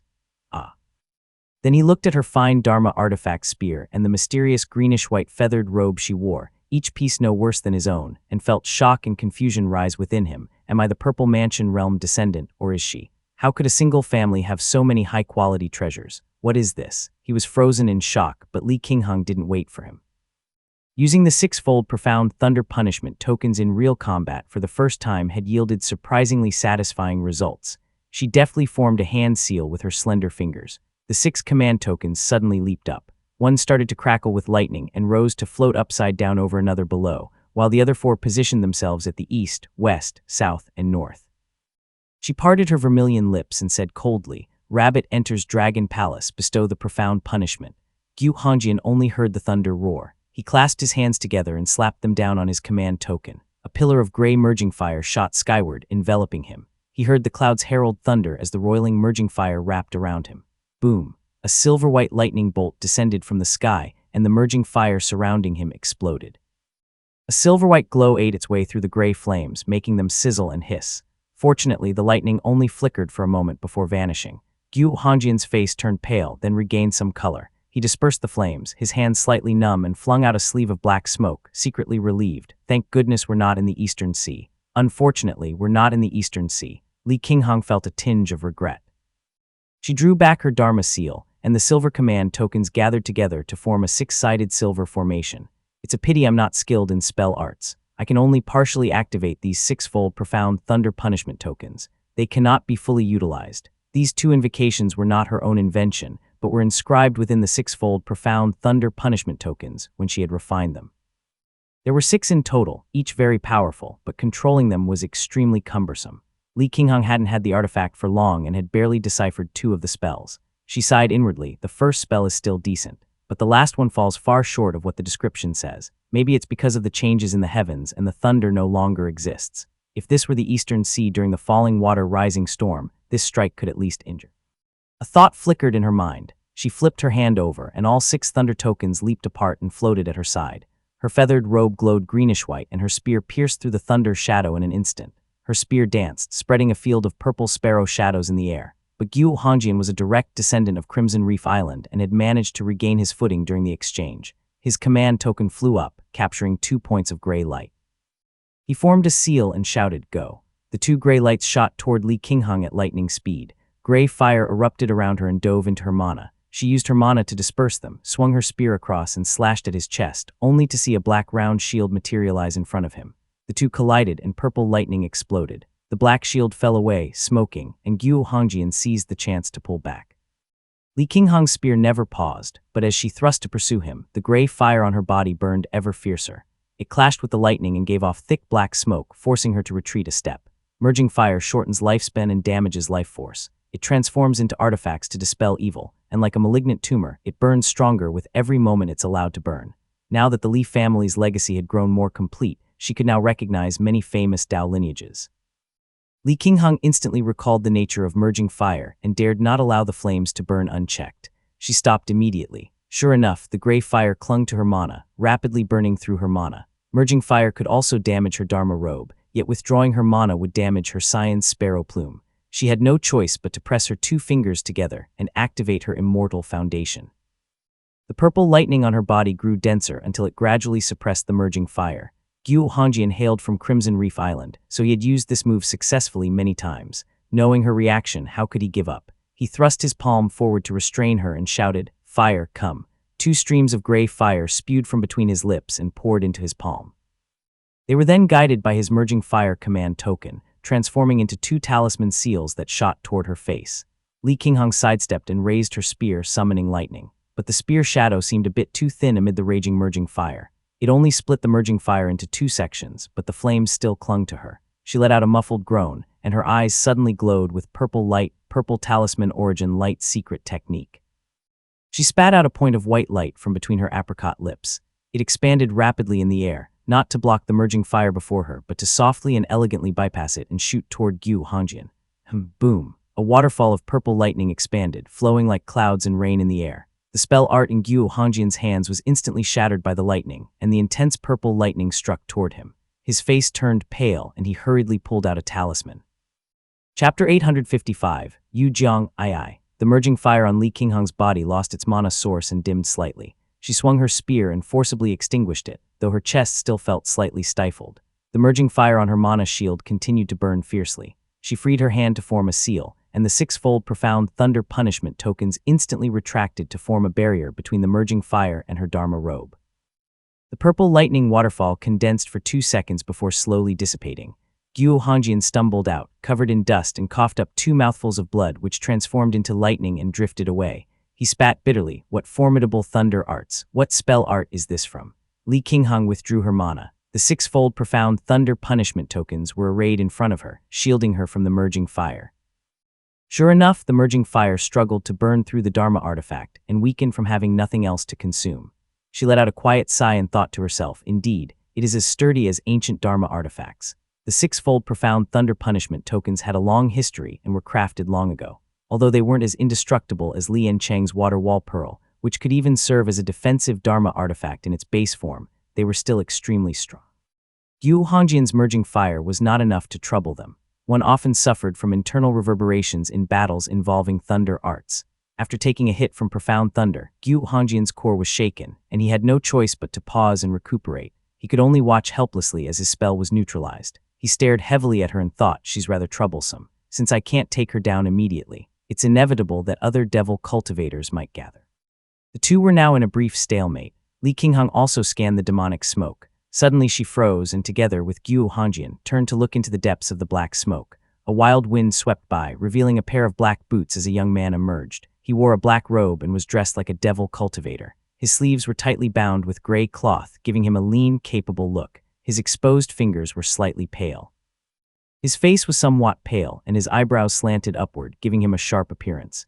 His gray eyes held an inscrutable light. He crossed his arms over his chest, squinting as he surveyed them. His gaze passed quickly over Yu Hongjian and settled on Li Qinghong, examining her silently. Li Qinghong didn't recognize him and took a cautious step back, but Yu Hongjian's expression brightened. His eyebrows rose as he called out, "Fellow Taoist." His spirits soared instantly and his red robe started to billow. The flames of hatred surged in his heart, and with them a spark of greed. He shouted, "Taoist Yu, help me kill this woman quickly. She has many treasures on her. Let's divide them together." Taoist Yu acted as if he hadn't heard. He glanced at Li Qinghong, then turned his head, looking at Yu Hongjian with a frown. "What are you supposed to be?" Yu Hongjian's face turned pale and then green. He realized this man had a strange temperament. Holding back his anger, he said softly, "I'm Yu Hongjian of Crimson Reef Island. A few years ago, I visited the Southern Sea to ask you for a talisman." When she heard him call out Taoist Yu's name so eagerly, Li Qinghong had already been on guard. How could she just stand by and watch them get acquainted? She leaped into the air, riding lightning, and shot through the layers of demonic clouds, heading south. Purple light streaked through the air in the blink of an eye. Yu Hongjian immediately sensed it, and his face turned anxious. He threw out gray fire to intercept her, shouting, "Taoist Yu, we can't let her escape." But the black-robed youth in the sky remained unmoved, arms crossed as he watched the show. Only then did Yu Hongjian rise on his fire, but a white bolt of lightning immediately materialized above him. Having just been hit by one, he was instantly terrified out of his wits. All his mana rushed into his merging fire command token, and a fierce blaze of merging fire enveloped him in an instant. PSSHH. This white bolt of lightning looked fierce, but when it struck the merging fire it vanished without a trace. No purple lightning waterfall fell. Yu Hongjian froze in shock, and then his expression darkened. When his gout of merging fire fell away, he saw that the lightning-augmented glow from Li Qinghong's Dharma robe was astonishingly fast. She had already flown south. He landed with a sullen face and looked back at Taoist Yu. The young man wore a mocking smile as if it was none of his concern. "Yu Jiang." Anger flared in Yu Hongjian's heart, but he gritted his teeth and restrained himself, speaking coldly, "You have quite the patience, Taoist." In truth, Yu Hongjian didn't know this man very well. He had heard of this man's reputation while stationed in the Southern Sea at the large continent of Danjingwulo, and had deliberately gone to visit him to exchange for a talisman. The Southern Sea had once been home to a major Tao lineage of Buddhist cultivators, and so was full of devil cultivators. An ancient revered one had once attained enlightenment in Danjingwulo, but now it was very chaotic. The talisman had helped Yu Hongjian a lot, so he had a deep impression of this man. This man always stayed in the Southern Sea. Why did he suddenly come to Jiangnan? Could it be that he also wanted a share of the spoils? The black-robed youth, Yu Jiang, watched coldly. His long brows rose as he examined Yu Hongjian with a hint of amusement. He said, "If you insist on seeking death, don't drag me down with you." Yu Hongjian was truly so infuriated that he nearly exploded. His hands folded behind him, he immediately started cursing. "Yu Jiang, I never knew you were such a coward to be so afraid of a mere family thunder cultivator. The two of us fear no thunder. You could have restrained her Dharma artifact, and I'd have bound her with merging fire. We wouldn't even need to fight her directly to capture her. Why shrink back like this?" "Oh," Yu Jiang let out a cold laugh, his eyes narrowing dangerously. He replied, "I have never seen a family's thunder cultivator with such a marvelous Dharma artifact and such ancient spell arts." Yu Hongjian snapped back sarcastically. "Who doesn't have a few lucky opportunities? What does that prove? Couldn't the Azure Pond sect have lent her the Dharma artifact? So from now on, you're just going to back off every time you see a cultivator with a remarkable Dharma artifact or ancient cultivation techniques. Impatience flickered in Yu Jiang's eyes as he replied coldly. The profound thunder she used was the Tao of thunder steering and cloud dwelling. Do I really need to explain who controls that grotto heaven now, with so many suspicious details? Aren't you afraid that Dongfeng Heian is watching from the sidelines? The youth swept his sleeve and mocked. If he decides to take a stroll and kills you like a cat playing with a mouse, who would you go to for justice? Tianwen, Gu Shentong, could you even find them? And even if you did, would they be able to figure out who did it? Even if they guessed, would they dare to utter a single word in front of the converging water true monarch? A single breath from Beijia could leave a Purple Mansion realm cultivator nursing a century-long injury. This, you, his words were truly sharp. Gu Hongjian's face turned green, then red, but he found himself unable to retort. He also knew what Yu Jiang meant by a single breath. The gap between a true monarch and a Taoist master was like heaven and earth. Moreover, there were historical examples. There was an account in the ancient texts of the Valley Water true monarch named Tianyi. He was once wounded by earthly element, his Dharma body shattered, leaving only a wisp of metallic essence that was about to dissipate. He encountered a greedy Purple Mansion realm cultivator, but blew him to death with a single breath. Gu Hongjian paused for a few moments, pondering silently, and finally fell quiet. After hearing this, the matter indeed felt a bit ominous.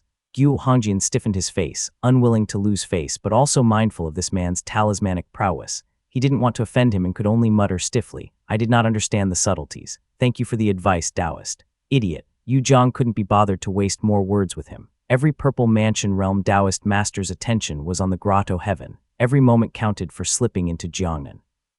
He stepped forward, his mind filled with that thunderous radiance, and muttered softly, "Li Qingheng." Chapter 856, Calamity I. On the riverbank. The demonic smoke on the northern bank was heavy and dark. Cultivators from all factions in the north gathered in small camps on the shore. The major forces each occupied a corner, their auras converging and flowing down the river with an imposing momentum. Even more northern rogue cultivators were visible further back. At a glance, the sky was full of fleeing lights, just waiting for the riverbank's formation to break so they could flood into the south. The rolling demonic smoke halted at the river's edge. A bright checkpoint hung suspended in the air. Gleaming white bricks that radiated grandeur were fitted tightly together. The city gate towered high, with 2 white pillars at its base carved with many runes and mysterious incantations. A brilliant light shimmered inside the city gate, as if aligned with a bright yang. The dazzling light radiated outwards, piercing the black smoke and forcing the devil cultivators to retreat. At the very top of the checkpoint sat a young man clad in a golden Taoist robe. A palm-sized white disc, covered in intricate patterns, floated in front of him. The youth sat upright, quietly watching the cultivators on the other side of the riverbank. He was accompanied by another figure in a white feathered robe, a spirit fan at his waist. He stood gracefully, carrying a sword in his arms. His gaze was on the north as he pondered. Li Zijai was originally supposed to report to Mount Baiyan, but the entire north had been engulfed by demonic smoke a few hours ago. Mount Baiyan stood isolated in the black fog, giving him an excuse to stop at the checkpoint. After all, Li Zijai had no desire to face the group of Kai family members at Mount Baiyan. Besides, his own territory lay just beyond this grand formation, so he was all too happy to remain on guard now that something had changed. He had taken a short blade from a devil cultivator, examined it carefully, and exchanged it for a Foundation Establishment realm sword. It was completely brownish-yellow in color and was called Zushi. Because of its rather poor materials, its quality was not high and ranked near the bottom among Foundation Establishment realm weapons. After some careful inquiries, he learned that this sword actually came from Yunwu Peak. It had been forged in the early years by Tang Shejun, a member of the Tang family who had died while trying to break through to Purple Mansion realm. The sword was now over 100 years old. What a coincidence. Li Qijing's Qingch sword from back then had also been forged by the same Tang Shejun when he was the peak master of Yunwu Peak. After looking at his options, Li Zijai found nothing better and ultimately chose this sword. What exactly is happening at the Great Ning Palace? Half an hour earlier, the number of devil cultivators gathering at Li Ziming's front line had grown. When some started to occasionally test the defenses, he had manifested his immortal foundation and stood atop the formation. Regardless of Li Ziming's personal strength, his late-stage Foundation Establishment realm Immortal Foundation, condensed with a 4th-grade technique, was truly intimidating. When Li Zijai, also at late-stage Foundation Establishment realm, stood beside him, they were more than enough to deter the crowd. The riverbank had many crossing points, so the devil cultivators, seeing that he was not to be trifled with, naturally gathered elsewhere. Only the direct northern cultivators have gone to the Great Ning Palace and they haven't been seen since. The rest are easy to fool. They have no real fighting spirit. Li Ziming was no fool and picked his moments carefully, but even though many devil cultivators withdrew, his mood remained low. He waited for a moment. A female cultivator in green robes flew from afar and landed at his side. She wore a light turquoise Taoist robe with brilliant Dharma light shimmering. Her beautiful face carried a hint of restrained anger, but she paused slightly when she saw Li Ziming. "Greetings, Senior Lingu," said Li Ziming. This was Lingu Lanying, who was also guarding the riverbank. She had lost her mount and spirit pet during the earlier chaos and had only just flown back in recent days to defend the riverbank. She took out a jade talisman and handed it to Li Zijai, speaking softly, "News from Bianyan." Li Zijai focused intently as his spiritual sense probed the talisman. Lingu Lanying spoke bluntly, "News from Mount Bianyan. Kaijian is being forceful and decisive, ordering more troops and saying reinforcements will arrive soon. He's telling us to hold this place." She laughed sarcastically as she continued. "On the other hand, my family received news that although he sent people back to recruit more cultivators, he's also gathered all the members of his direct bloodline at Mount Bianyan. Clearly, he wants us to clash head-on with the devil cultivators." Li Zijai sighed inwardly. Kaijian had never been a magnanimous person. Although he put on a good show of being gracious and approachable, his true nature was revealed the moment he had to act. The Li family had wanted to receive this order to hold, since their Moongaze Lake was just behind the defensive line. Li Zijai and the others wanted the Azure Pond sect to stand firm and resist the devil cultivators. So although Kaijian was acting out of his own interests, it ultimately aligned with the Li family's needs. But the devil cultivators were pressing so fiercely that he was gathering up all the Azure Pond sect direct descendants, Kai family guest cultivators, and Qi cultivation realm cultivators back at Mount Bianyan, leaving the various families to hold the line. Clearly, he didn't value their lives at all. He only wanted to squeeze out their last ounce of worth. Li Ziming sat quietly on the Radiant Pass, exchanging a glance with his brother. Both of them understood perfectly and watched coldly, thinking, Mount Bianyan, though on the far bank and isolated in the north, is actually the safest place. Its layers of formations are formidable. The devil cultivators will flow downstream like water. They would rather crash into our weaker earthen dike than break themselves on that rock. After all, the grand formation on Mount Bianyan could be seen from far away.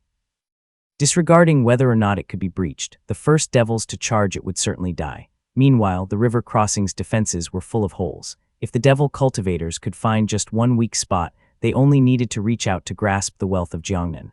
Kaijian gathering his direct descendants at Mount Bianyan is truly a no-lose position. Even if Purple Mansion Realm cultivators never show up and all lines in Jiangnan collapse, it's just another plundering of the north. When the order came down, Lingu Lanying, Li Zijai, and even the various families all saw the truth. This man was indeed a narrow-minded schemer. Now that he'd shed his mask, his actions basically spelled it out. Your own family's foundation lies beyond the river. Surely the devil cultivators can't break into Mount Azure Pond, can they? If you can't hold it, that's your own misfortune. Li Ziming was silent for a couple of breaths, then replied, "What do you think, Senior?" Lingu Lanying's apricot eyes widened slightly as she answered, "We've already sent someone back to report to the sect master. If Kaijian is acting like this, how can the riverbank be held?"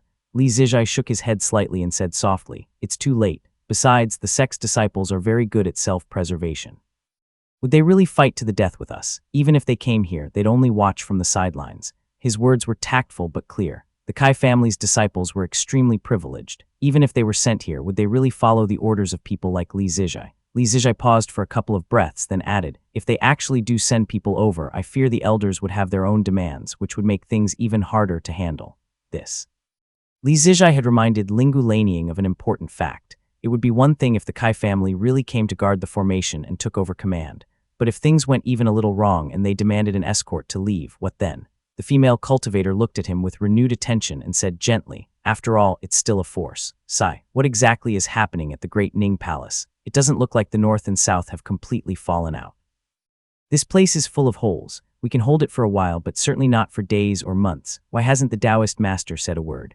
Li Zijai offered comfort. The Taoist master hasn't responded. Perhaps he's still fighting the devil cultivators. It's been 6 hours. Though Purple Mansion realm duels can be long, they wouldn't stretch on for months. If we hold on long enough, perhaps there'll be a turning point.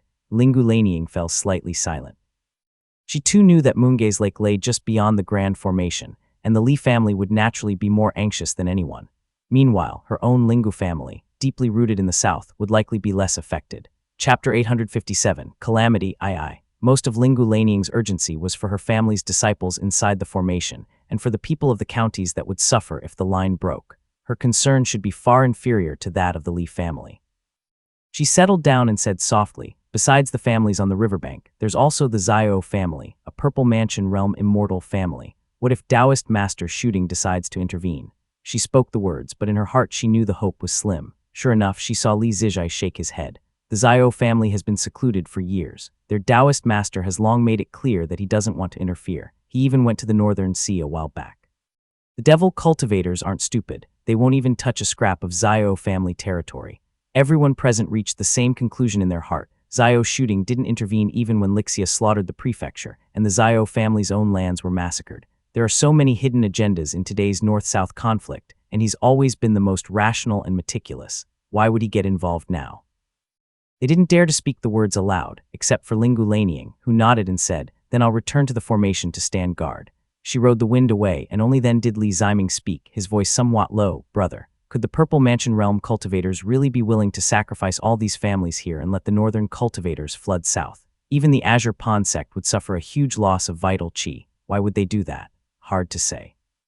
Li Zijai responded and asked, "Has the family replied?" "Not yet." Li Ziming activated a secret technique and spoke quietly, but a few days ago, Zhao Wei reached the 7th layer of Qi cultivation realm. He's carrying a 3 aspects breaking realm pill and a talisman pill on this trip. With those two combined, he might soon have a chance at Foundation Establishment Realm. Foundation Establishment Realm, and he's not even 20 yet. Even if he secluded himself for 5 years, he'd still only be 25.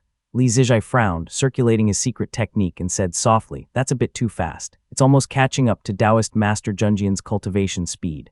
Zhao Wei's innate talent is exceptional. He could have built up more strength. But the situation keeps changing, and there's no time to go slowly." Li Ziming sat quietly atop the Radiant Pass, his voice soft. "Not necessarily. People like him can't be measured by ordinary logic. For him, adapting to the times is more important than slow accumulation. If he establishes his foundation, what difference does 1 or 2 spell arts make? How many high-grade Bright Yang spell arts can our family even afford to let him learn before he reaches Foundation Establishment Realm?" Li Zijai paused, tilted his head to look at Li Ziming, and nodded in agreement. "Brother Ziming, you have a point. We have to get through this hurdle first." Li Ziming looked ahead. Dharma light illuminated the world, and torrential rain was pouring between heaven and earth, but it evaporated with a hissing sound before it could even hit the Radiant Pass beneath his feet. The demonic smoke surged rapidly, countless tendrils of fleeing light shooting out from it, dragging rolling black clouds in their wake. 5 beams of light flew close, heading straight for the formation beneath the 2 men's feet. Northern cultivators followed the 5 devil cultivators like a swarm of locusts, landing one after another in front of the formation. Li Ziming activated his immortal foundation and casually selected 2 of them, smashing down with force. Boom! A brilliant light shot out from the grand checkpoint. The Radiant Pass was best at honing and suppressing, and it also countered devil cultivators. Bright light flowed from it, causing the 2 being suppressed to curse loudly and hastily summon their Dharma artifacts to defend themselves. HMPH. Their bodies sank under the pressure. Their curses stuck halfway in their throats, turning into muffled grunts. Both of them were only at the early stage of the Foundation Establishment Realm. How could they endure such a blow from Li Ziming's late-stage Foundation Establishment Realm Immortal Foundation? One of them shouted, "Back there. This guy's Immortal Foundation is weird, like a solid object. Someone get over here and help." Li Zijai drew his sword. His gaze swept over the 5, picking out the one with the highest cultivation, a mid-stage Foundation Establishment Realm Old Devil. He vanished, and a misty golden glow danced in the air. He suddenly appeared behind the cultivator, casting a sleeve of heavenly glow, golden cloud. The devil cultivator was so frightened that he hurriedly drew the long blade at his waist, but he was caught completely off guard. He didn't even have time to release any blade energy as Li Zijai formed another hand seal. He stepped to the side, splitting into several rainbow phantom splits, each forming a seal and chanting. The old devil was completely unprepared. Li Zijai even had time to watch his reactions, finding his movements suspicious. All 6 phantoms drew their swords simultaneously, sending out arcs of white crescent-shaped sword light. It was Li Zijai's first time wielding a Foundation Establishment Realm sword. Zushi allowed his sword light to carry half again its usual strength as it shone with a sharp brilliance. The old devil finally found the chance to release a wave of chilling blade light, but it was instantly shattered by the sword light. His figure was flung aside in a splash of blood. A miserable howl hung in the air as he reappeared a few meters away, too terrified to stop as he frantically formed hand seals. Li Zijai saw that the man's lineage was shallow, so he summoned a single rainbow light, then tugged and twisted it in the clouds. The man's spiritual energy instantly fell into chaos. Li Zijai casually stripped his spell art from his hands and advanced calmly. The old devil couldn't hold back any longer and shouted, "Help, quickly." A swirl of devil winds churned at his feet, revealing a mid-stage Foundation Establishment Realm female cultivator. She also held a sword, raising its light as she struck at Li Zijai. This female cultivator seemed to be of the rare wood virtue type of immortal foundation from Yue State. A wave of wood spirit chi rose as she swung her sword. Li Zijai's expression finally grew a bit serious, and his immortal foundation circulated, releasing a flow of multicolored clouds. He brought two fingers together, and heavenly glow appeared. He casually pinched the surging sword energy, then flipped his hand to send out a sleeve of brilliance. The female cultivator's spirit sword was now in his hand. It was merely at the chi cultivation realm, floating light gathering. The northern cultivator was visibly stunned, her eyes filled with complete disbelief. There's actually such a spell art. Li Zijai found it all very strange. He had never had the experience of casually leaving his opponent so utterly bewildered, and he felt a tinge of emotion. Since leaving seclusion, the enemies he'd faced were either the first breath of a dragon monarch, a prince from the Chuoba family of Great Liang, or at the very least, deeply entrenched old devils like Chaiman Difu with hidden backgrounds. He'd always found those opponents so difficult to handle that he had almost forgot that he was the peak master of Azure Pond Peak. When facing these Northern Foundation Establishment Realm cultivators with no Dao lineage who relied solely on luck and brute strength, the difference was indeed stark. Yet these two acted like they were facing a dire threat. Even though those last two moves had not been life-or-death struggles, the fact that they had been so easily toyed with revealed the terrifying strength of the man before them. They exchanged secret messages. The one before us is probably surnamed Kai. An old devil with years of experience, he's not easy to deal with. We should call for reinforcements quickly. Chapter 858, Calamity, III, Li Family. A continuous drizzle dripped and trickled among the treetops on Mount Qingdu. The atmosphere felt a bit gloomy inside the grand hall. The elder paced a few rounds in the hall, holding a letter in his hand. He called someone in, his heart heavy, and said, "Go and summon the heir." The letter contained some speculations by Li Ziming and Li Zijai about the situation between the north and the south. Li Xuanxuan had just received it and glanced through a few lines, but it had immediately made him rather uneasy. The northern devil cultivators have lost their restraint and are swarming south. How could the defenses on the riverbank possibly hold? Li Xuanxuan read the letter over and over, unable to find peace in his heart. Li Ziming advised him to send the heir to the Eastern Sea, clearly implying they might not be able to hold the riverbank. The letter even urged Li Xuanxuan and the others to flee to the Eastern Sea as well, which made the old man frown deeply and sigh heavily. How could I abandon the lake and run? I have lived long enough already. If the north falls and the devil cultivators come south all the way to Munge's lake, I will still hold my ground to the last moment. Someone needs to give an account if something happens to the sons and disciples. I should lead them to meet the ancestors in the netherworld. If the family is destroyed, there must be blood spilled. He sat down and pondered for a few seconds, feeling much more composed in his heart. After a while, Li Xiaowei came in wearing his armor. He was only 18 years old, but he was already at the 7th layer of Qi cultivation realm, with strong Dharma light emanating from him. He was almost progressing 1 layer per year. Although the breakthroughs in the later stages of Qi cultivation realm were especially difficult and normally required several times the effort, at his speed, he would likely reach Foundation Establishment realm at around 22 or 23 years old if he relied solely on self-cultivation.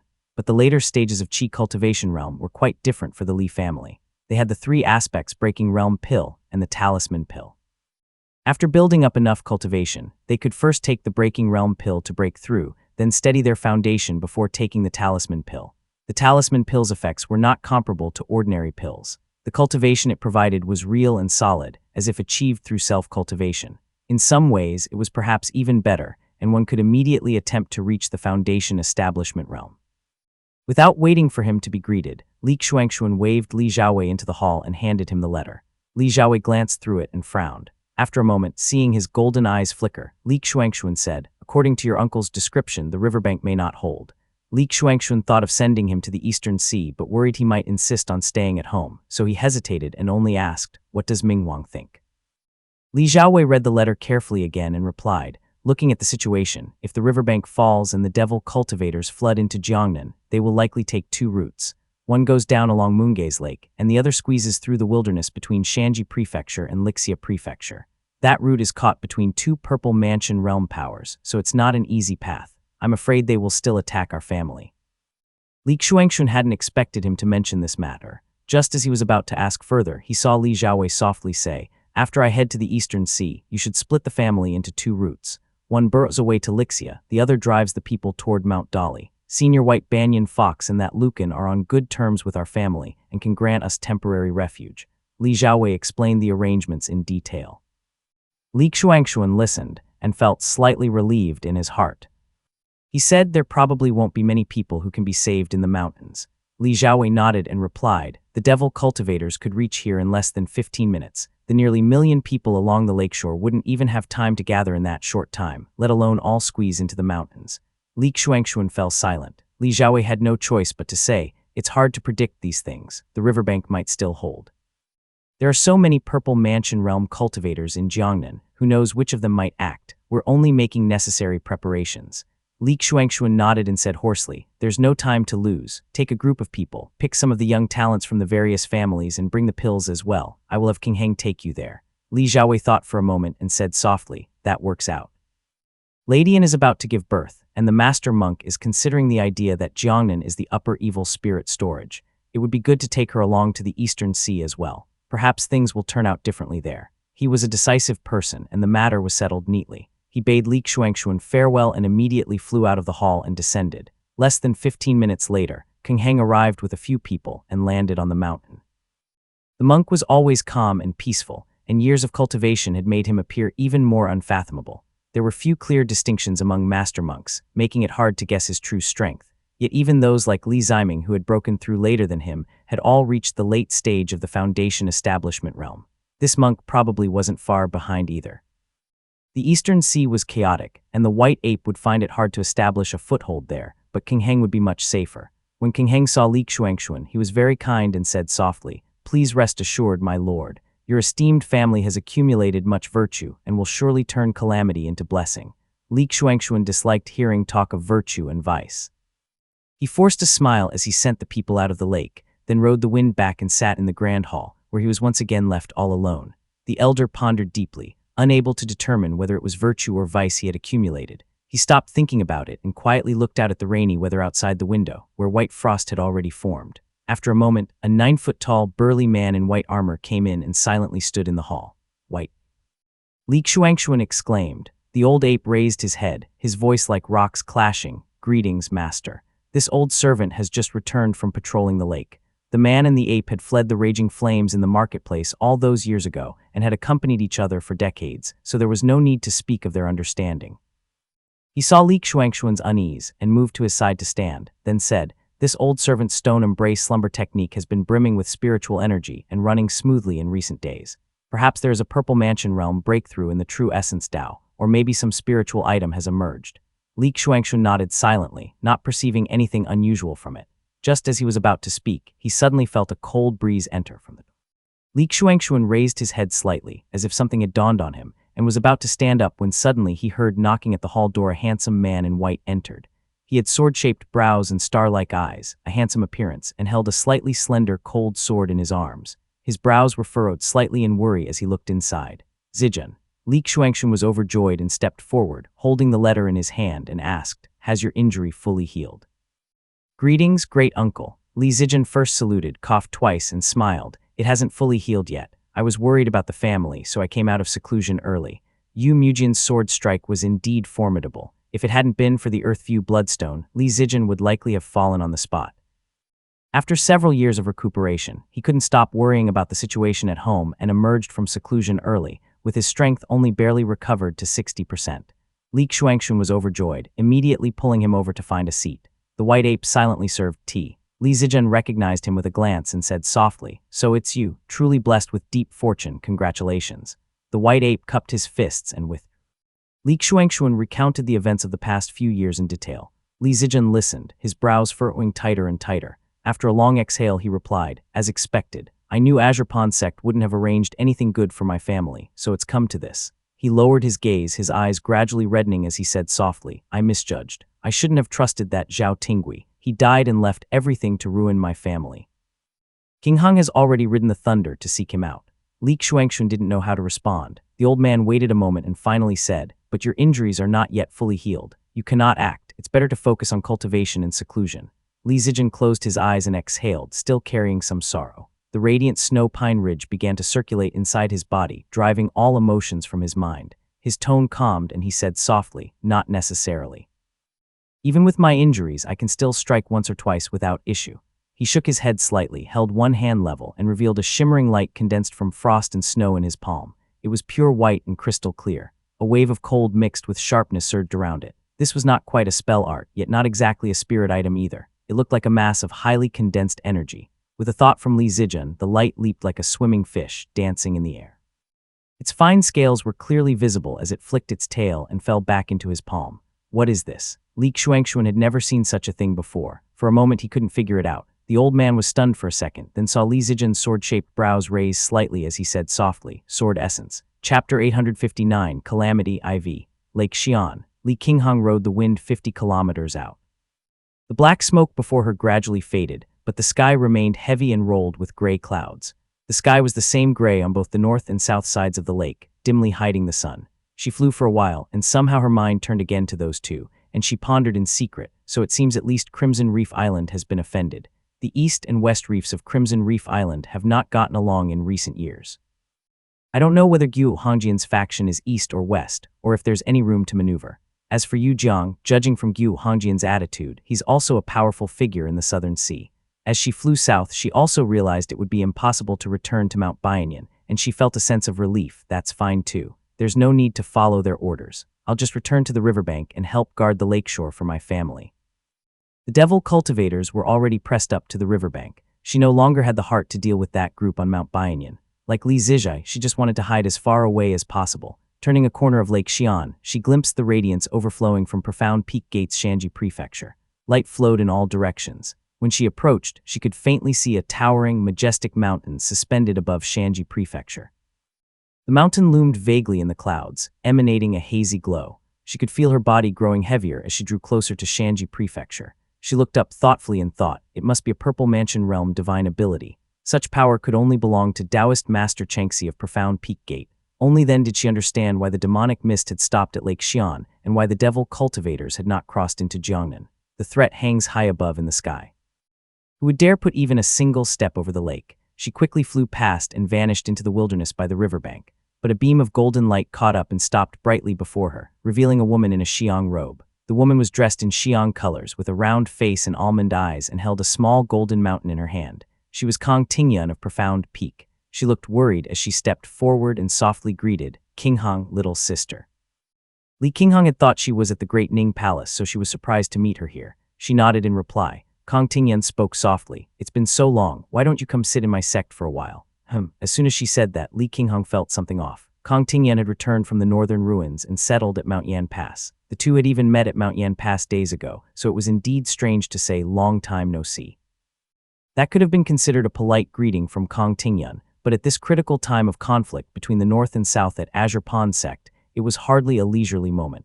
The timing really didn't make sense. She was clever enough to not immediately refuse or accept. Instead, she asked, "I should have taken a moment to pay a visit when I passed by Shanji Prefecture, but I noticed something strange in the north."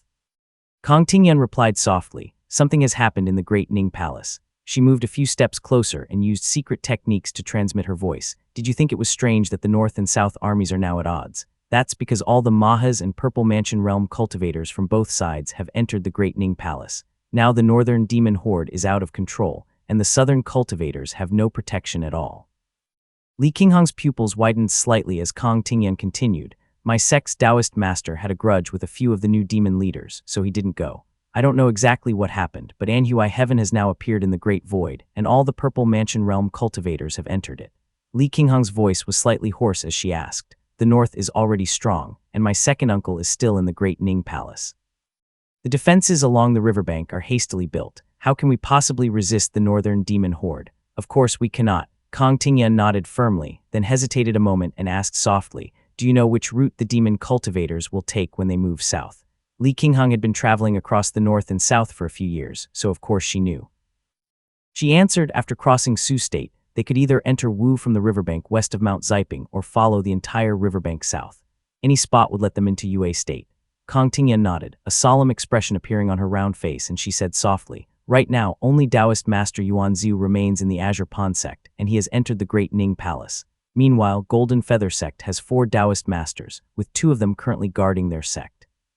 If you were a demon cultivator moving south, where would you attack? Of course, it would be the Azure Pond Sect, replied Li Qingheng. At this point, Kang Tingyan no longer hid anything, treating Li Qingheng as one of her own and spoke in a very gentle tone. The Azure Pond Sect has seen its Purple Mansion Realm cultivators fall one after another, and its top experts are nowhere to be seen. It's at its lowest point in 500 years. Yuan Ziyu has been trapped in Anhui Heaven, with no way to receive word from him.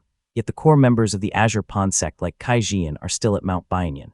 Now that the northern demons are out of control, do you think the other immortal sects have no means to influence them? Ever since the events at Anhui Heaven, the entire situation has taken a sudden turn. At that very moment, they decided to go with the flow, and a new chessboard emerged targeting Azure Pond. Isn't this situation a perfectly timed, heaven-sent blade? The other immortal sects are taking advantage of the Azure Pond sect's weakness to cut out the roots of the demon sect. Even the remaining northern demon cultivators and high-level Buddhist cultivators are happy to watch this scene unfold and are deliberately staying hidden. Her voice grew heavy, her expression solemn. Right now, the Azure Pond sect faces a great calamity, and all the other sects are just watching from the sidelines. Little sister, I fear it's not wise for you to return. Chapter 860, Profound Punishment.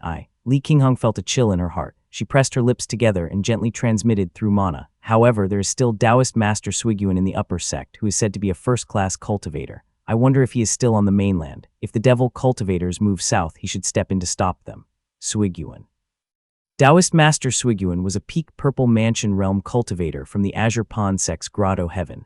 He was said to be very powerful, and Kang Tingyan obviously knew this. She paused, put away the golden mountain in her hand, and used a secret technique to transmit her voice with a solemn expression. My Taoist master has already asked Pinglai. If the true monarch heads to the outer heavens, then Suiguan will definitely remain in the Azure Pond sect and wouldn't dare to enter the present world, let alone come to Jiangnan.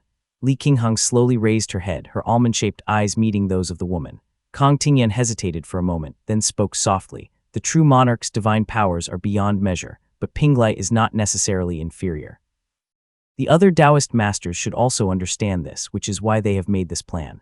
Li Qingheng had weighed the causes and consequences and now understood. She remained silent for a moment, then replied softly, Thank you, sister, but Moongaze Lake is right on the riverbank and I must return. Even if the riverbank cannot be defended, I will still go back to protect the lake. I cannot abandon my clansmen and enter the sect.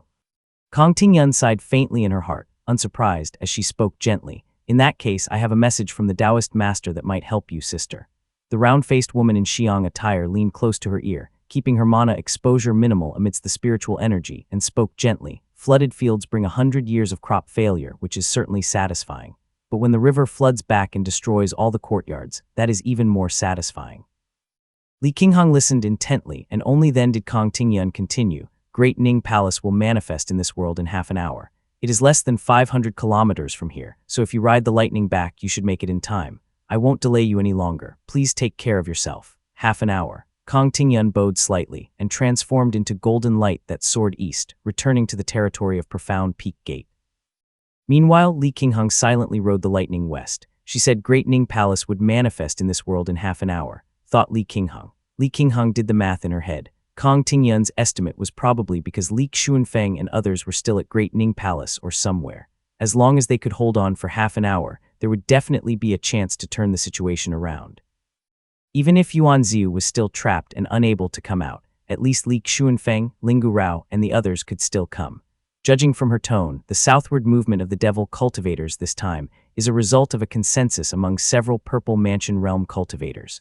That means the riverbank's formation is bound to be broken. It's only a question of how long it can be held. Now that she knew the situation had shifted to target the Azure Pond sect, this was no longer something that a few people could control. Li Qingheng no longer hoped to hold the riverbank. She only hoped to protect her own family. As long as Second Uncle emerges from Great Ning Palace in half an hour, his renowned prestige among the devil cultivators, combined with the strength of the whole family, will be enough to protect Moongaze Lake and force the southward-moving devil cultivators to change their course. Li Qingheng tightened her grip on the spear in her hand as brilliant purple lightning crackled constantly above her black hair. The 6 silver-white six-fold profound thunder punishment tokens on her body glowed with dazzling light, intense thunder pouring into them as if they were ready to erupt at any moment. She darted into the wilderness. Those witnessing her passage only saw purple lightning gliding through a patch of black clouds, accompanied by faint rumbling. The Chi cultivation and embryonic breathing realms devil cultivators beneath her feet all scattered, not daring to lift their heads. After flying for several kilometers, she saw the riverbank filled with urgent streams of light requesting aid. Several Foundation establishment realm cultivators hastily rode streaks of light past her, as if transferred from marketplaces all over, rushing to reinforce the frontline defenses. Li Qinghong paused, purple light flowing through her eyes. She located the place where demonic smoke was the most rampant and arrived in an instant on her lightning. As soon as the purple light landed, she saw rolling black clouds surrounding a brown formation. There were numerous Chi cultivation and embryonic breathing realms cultivators beneath it, but in the sky, several Foundation establishment realm devil cultivators were working together, hurling all kinds of Dharma artifacts at it. The formation was already on the verge of collapse, groaning under the weight of the black demonic hammers conjured by the joint efforts of those devil cultivators. She didn't hesitate. She lifted her spear with one hand and formed a hand seal with her free hand. Bright lightning gathered at her fingertips, and the silver command tokens that had been impatiently waiting assembled before her into a hexagonal shape. She muttered, "When the sun reaches its apex, 6 thunders are born." The 6 silver command tokens spun together, unleashing explosive thunder that instantly leaped across several kilometers, leaving a streak of silvery white light in the sky, and slammed down among the 6 devil cultivators. Boom! Furious thunder rang out. Those devil cultivators had never expected such a powerful bolt of lightning to suddenly strike them. Caught off guard, their spells were forcibly interrupted, and they screamed in agony as black smoke rose from their bodies. A cloud of darkness exploded outward from the 6, and silvery lightning wrapped around their Dharma artifacts, knocking them down from the sky. The lightning also surged along the threads of their mana, slamming into their bodies, filling the air with flickering silver and causing them to tremble violently. Clang! Li Qinghong didn't pause. Her spear thrust forward and a bolt of purple lightning exploded, spanning several kilometers in an instant. Her eyes glowed with intense purple light, and the thunder at her feet surged with a fierce violet glow. Li Qinghong noticed one of them was already injured. Decisive and swift, her thunderous spear transformed into countless purple sparrow shadows, piercing through that devil cultivator and erupting in a burst of purple lightning. Li Qinghong had prepared this strike long ago, and had arrived with overwhelming force. The other devil cultivators were still reeling from the blast of the 6-fold profound thunder punishment tokens. Their bodies were trembling and blood was gushing from their mouths. How could they possibly react in time? The man managed only a single wail before lightning incinerated his eyes, blasting outward from his eye sockets, ears, and mouth. An instant later, the purple lightning erupted from every inch of his body from head to toe. Boom. He was already injured, and his body had just been seized from several Chi cultivation realm cultivators. He was torn to pieces by the lightning. A pitch-black bead leapt up and fled north at full speed without looking back. Only at this moment did the surrounding devil cultivators collectively panic. They exclaimed, "A lightning cultivator." An old devil cultivator, experienced and knowledgeable, was especially stunned. Silver lightning still coiled around his body, burning his mana with a sizzling sound as he muttered, decreed as heavenly punishment, "Profound thunder is most effective against devil cultivators." Li Qinghong wore a long, feathered robe of pale green and white. Purple lightning danced around her, causing her black hair to flutter. Though her almond eyes were beautiful, they now held a cold light. Her long spear shifted, while the spell art on her other slender hand never ceased. The 6-fold profound thunder punishment tokens formed another formation in the air, releasing a wave of silver lightning that filled the devil cultivators with dread and confusion. Her pleasant voice echoed in the sky. "Branch into the Chen Palace, decree the profound punishment."